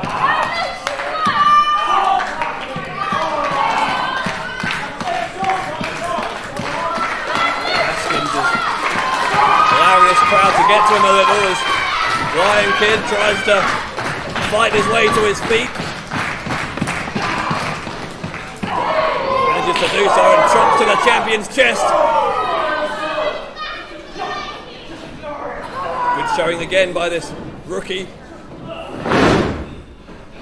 Haskins goes to the ropes, Lion Kid ducks, goes for a leapfrog, Haskins catches him. Haskins with the suplex, got the leg hooked. He's on to the back, will that be all? It's not.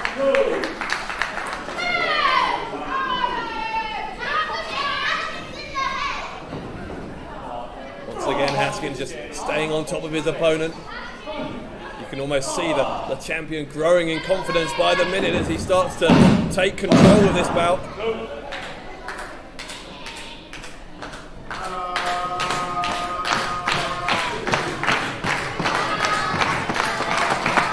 As ever, the crowd starting to get on the case of Haskins. Now, Haskins often accompanied by his manager, Gilligan Gordon. Gordon's not here tonight. And that's one benefit of having Gordon at ringside, is it deflects some of the crowd's hatred towards someone else, but he doesn't have that luxury here in Sittingbourne.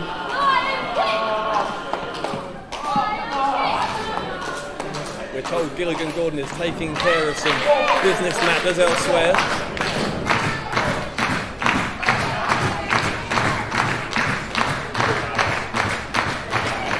We can tell he thinks he's got this one won. He's taking time out to take a drink. Referee distracted. Haskins was choking the Lion Kid. I'm not sure the referee saw it. He was putting that bottle away.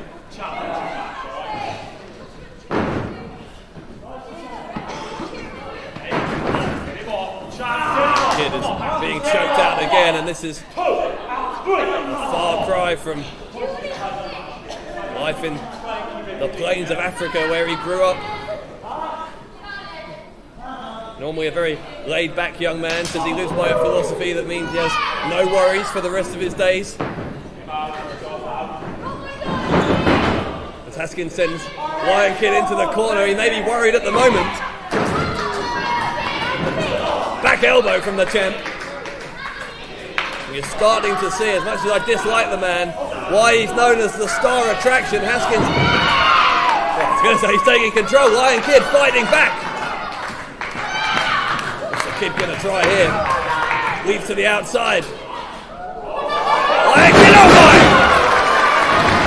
A head scissors, excuse me, takes down Haskins into the middle of the ring, and this could be the chance that the Lion Kid needs to get back into this championship match.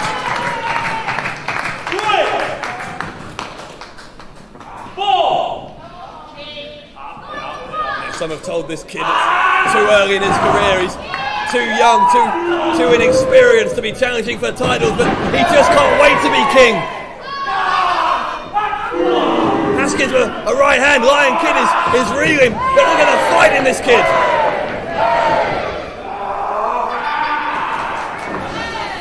Oh, Haskins full Nelson.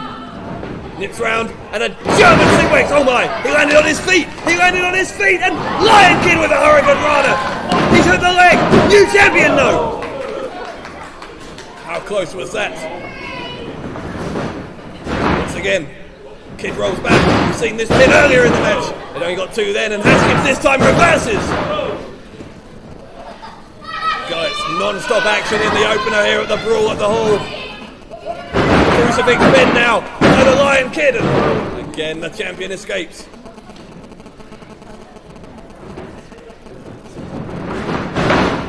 Haskins to the corner, Haskins to the apron, and a monkey flip.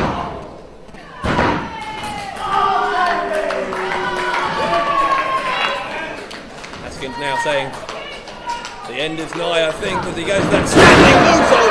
Nobody home.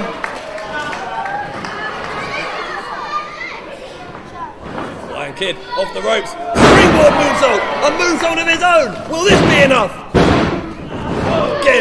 Again, Haskins. Half a second away from losing his championship, but he kicked out.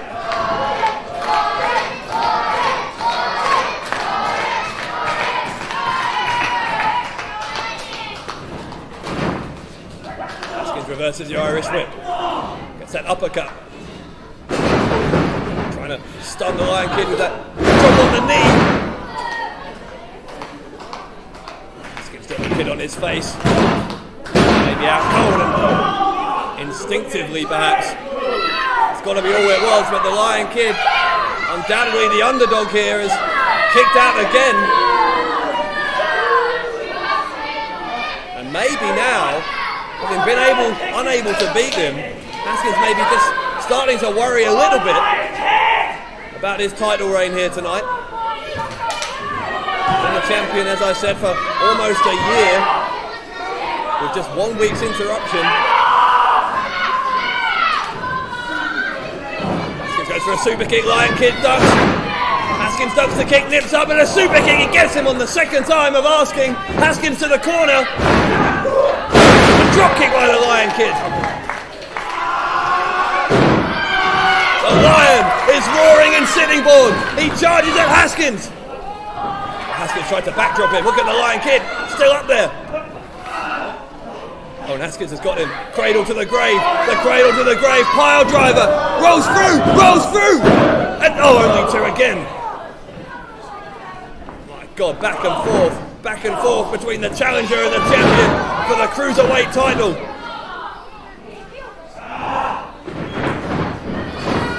Kid roars. Got him again. Into a leg grapevine.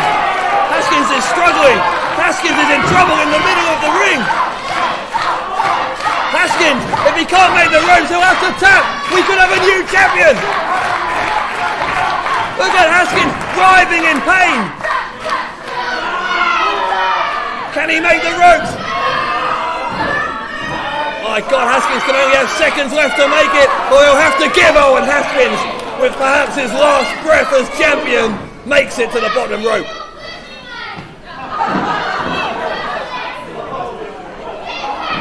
God, what an effort. What an effort by this kid, the Lion Kid, challenging Mark Haskins, the star attraction. And now look, here comes the kid. The Lion Kid, he tried to swing through. Haskins escaped. Leg sweep from the kid. To the ropes again, and this time the Lion Kid over the top rope, and he lands hard on the Cruiserweight champion. That's it.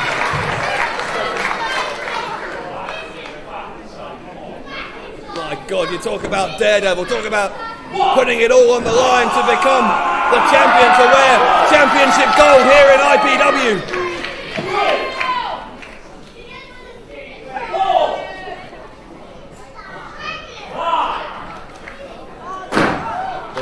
Kid is getting the crowd to clap along. I think it looks like he's going high. Haskins in a lot of trouble. Lion Kid, a blue Logan. Nobody home again. Haskins says it's over, and he may be right this time. A skin cutter from Haskins. This has got to be all. What? I mean, the Lion Kid just kicked out of the skin cutter! What on earth did... Either my eyes just deceived me, or the Lion Kid just kicked out of Mark Haskins' trademark, the skin cutter. Haskins saying he's going for that cradle to the grave, the pile driver. He could break a neck with this move. Goes the kid, about to be dumped on his head if he's not careful. Kid's backed himself into the corner. In the middle rope, and a big DDT. Haskins down. How has the kid got this in him after that skin cutter?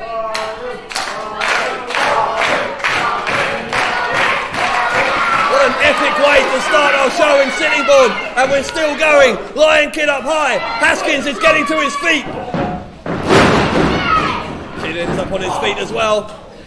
Haskins again will try for that cradle to the grave. Haskins. Wait! Lion Kid! Victory roll, and only two again. What's he going to take for one of these men to win this? Clothesline by Haskins.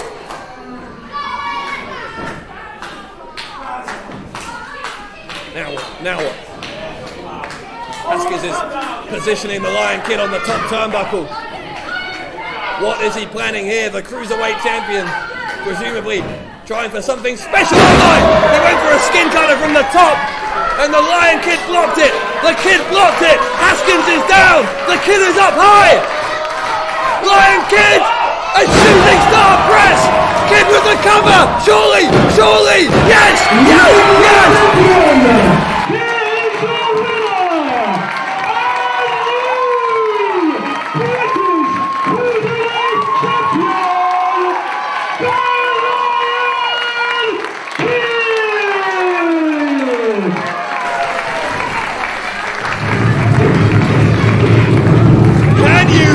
Love tonight in Sittingbourne for the new Cruiserweight champion. On just the second match of his IPW career, the Lion Kid has won the Cruiserweight championship at the Brawl at the Hall.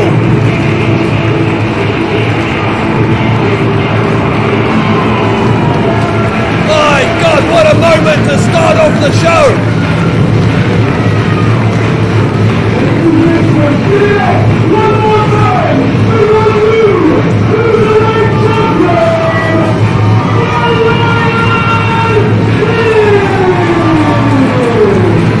And you know what this means as well? This means the Thrillers end 2010 without any championship gold around their waist. They started the year with it all, and they end with nothing, thanks to the new Cruiserweight champion, the Lion Kid.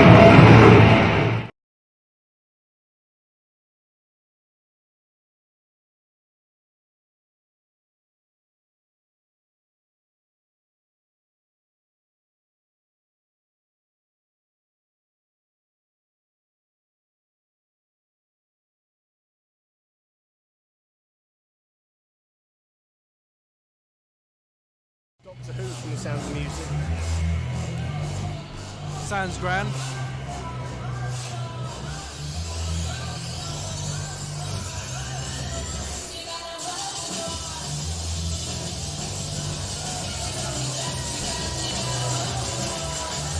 Hello wrestling fans and welcome to a jam-packed Coventry Sky Dome for Pro Wrestling Noah's European Navigation 2008 show. The first time Pro Wrestling Noah, or any Japanese promotion for that matter, has come to our shores, and we're kicking off with a British six-man tag. I'm the Twisted Genius, Dean Ayres, alongside broadcast colleague for this evening, journalist and Japanese wrestling expert Mo Chatra. And Mo, it's great to have you here. And it's great to be here, Dean. This is going to be one of the best nights of British wrestling, or wrestling in Britain, that we'll ever seen. It's going to be an amazing night, that's for sure. History indeed. And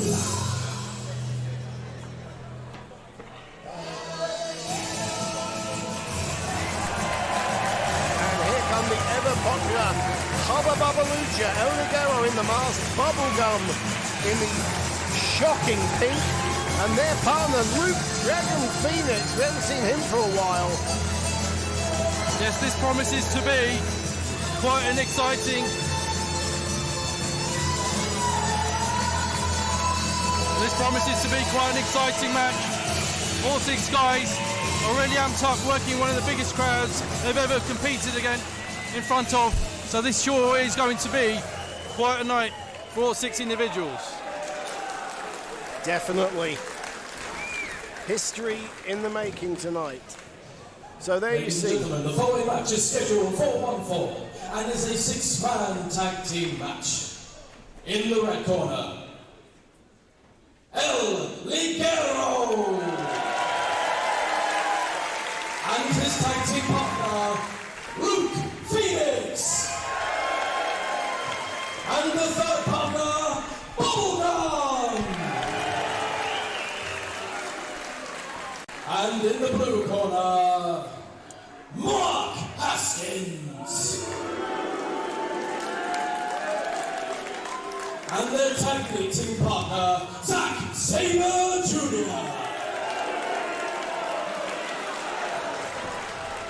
And the third partner, the human hate machine, Dave Morales. Big Dave Morales. I swear he gets bigger every time I see him. The streamers are in already, Mo. Well, yeah, that's right. I mean, it's not it's a bit of a cliche, but that's one chap I wouldn't want to bump into in a dark alley, that's for sure. I wouldn't want to bump into him in a light alley, let alone a dark one. Now, for those who are unfamiliar with Japanese wrestling, can you just explain the meaning of the streamers?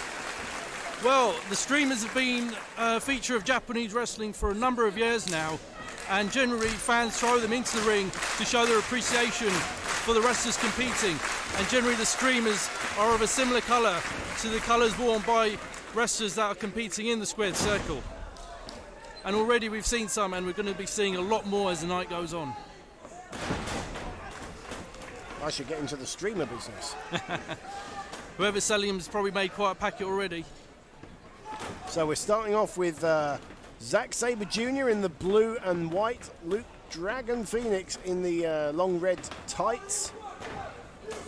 Now, for those that might not know too much about these two individuals, can you tell us a bit more about them, Dean? Yeah, Luke Dragon Phoenix from the Midlands, from Birmingham way, an associate of Spud. They teamed up as the Dragon Hearts. They won, big kick. They won the IPW UK tag titles. And I think Zack Sabre's going to get the receipt. Yes, he is. Wow. Zack Sabre Jr., the current reigning NWA UK Junior Heavyweight Champion based out of Kent. And in comes the big man, Morales. He's teetering on the 20 stone mark now. This guy can bench press 400 pounds. He's a monster, a big guy, nowhere near his prime yet either. He's got years to come. Think how he's going to be in 5-10 years' time, and no chance for Phoenix on the body check there. No, there was only going to be one winner there. It looks to be one winner, but no, a reversal. He wriggled out of it, Mo. And a cover. Not even a one count though. In comes in Ligero. What a moment for these wrestlers, all of them. This is the Noah ring. They've shipped their ring over from Japan. This is the authentic Noah experience. And there we go, Whirlybird all the way down. Morales somewhat disorientated. El Ligero with the advantage, but it doesn't last for long. Oh no. But that's what he had to do. He had to stick and move and use his speed. But that comes at a high price. That comes at a risk. And we have our first chop of the evening, courtesy of Big Dave. We'll be seeing lots more of that. In comes Mark Haskins, FWA Academy trained, a Mark Sloan product, a member of the Thrillers stable in IPW and formerly in RQW. And Ligero just confused Haskins. I'm not sure how hard it is to confuse Haskins, but he did it anyway. Standing moonsault. No confusion there, and the first 2 count of the match. And Ligero getting this capacity crowd behind him. Inviting Haskins. Haskins not taking the bait. Oh, yes, he is. He wishes he hadn't. And Ligero with a body press. Only 2. And our first look now at Bubblegum. Nice leapfrog. And again. Double drop kick. Now the advantage these two have is that they are a regular tag team in the UK. They wrestle under the wonderful name of Hubba Bubba Lucha. I like it. Oh, bad landing for Zack Sabre. He felt that. And now, Bubblegum looking to follow up.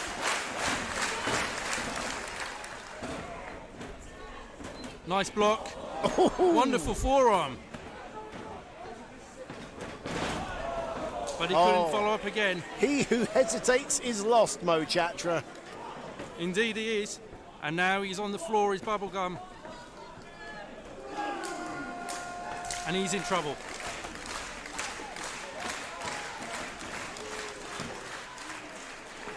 A nice bit of distracting there by Haskins.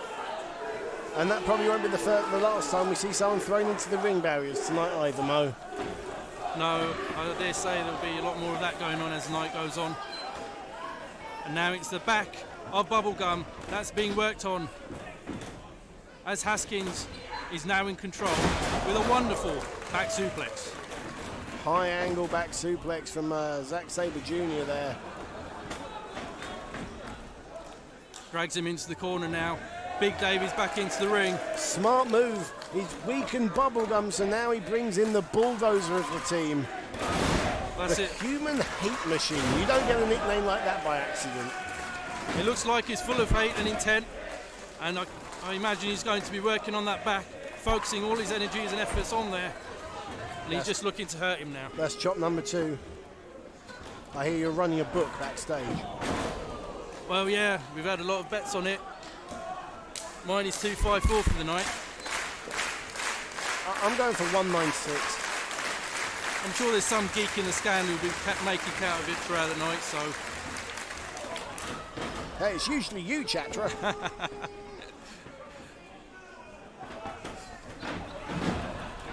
Nice Irish whip. Oh! An Anderson style spine buster. Haskins, definitely a tip for me for a future star. This guy has got tremendous potential. One of the hardest working wrestlers on the British scene today. Morales back in now, and they've singled out Bubblegum for specialist treatment here. Yes, you can already see the welts on Bubblegum's back. There probably isn't much more of this punishment he can take. He'll need to get out and make a tag very quickly. Just about gets out of that pinning predicament. Our camera's bringing you right into the ring, right into the action there. And now we have double team combination move. Bubblegum reverses. Didn't quite get all of it, And but makes got a tag. enough. In comes Luke Dragon Phoenix. House of Fire. Doesn't knock Morales off his feet though, but big kicks. Yakuza kicks. Plenty of forearms. All kinds of fire. Lovely kicks. It's like the Noah show started early. Look at this from Luke Dragon Phoenix. Tremendous. The crowd is rallying behind Luke Dragon Phoenix. He's taking everyone on.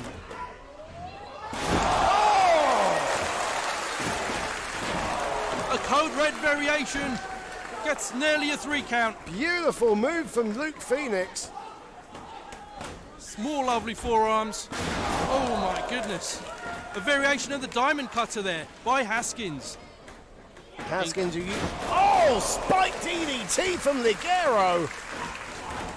But he gets cut off by Morales. Referee Chris Roberts seems to have lost control of this one. A little running power bomb. Oh my God, that's got to be it.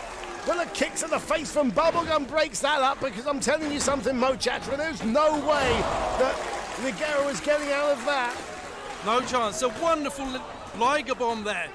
Oh, they're letting it all hang out now. Look at this.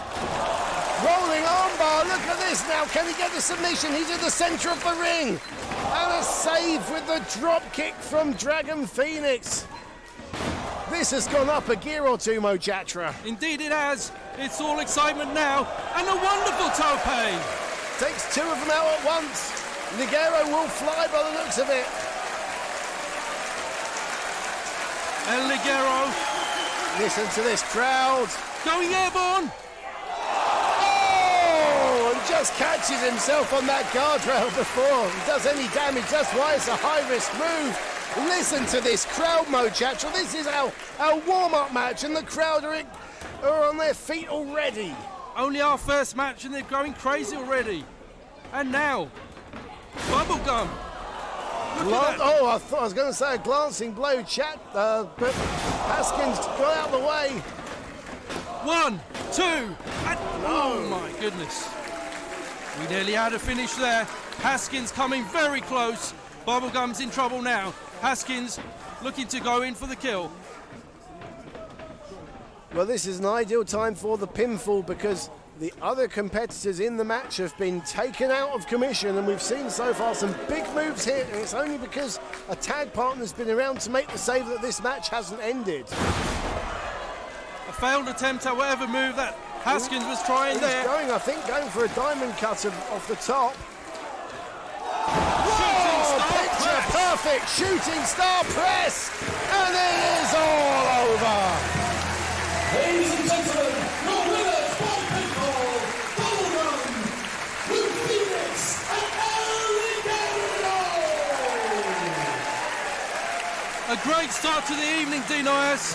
A very exciting, up-tempo match. All 6 participants putting their all into it, but ultimately the winners were El Ligero, Luke Dragon Phoenix, and Bubblegum. But what a great advert for the quality of British wrestling here at Pro Wrestling Noah's European Navigation 08 event here in the Coventry Sky Dome. There you see your winners, El Ligero, Bubblegum, and Luke Dragon Phoenix. Wonderful stuff.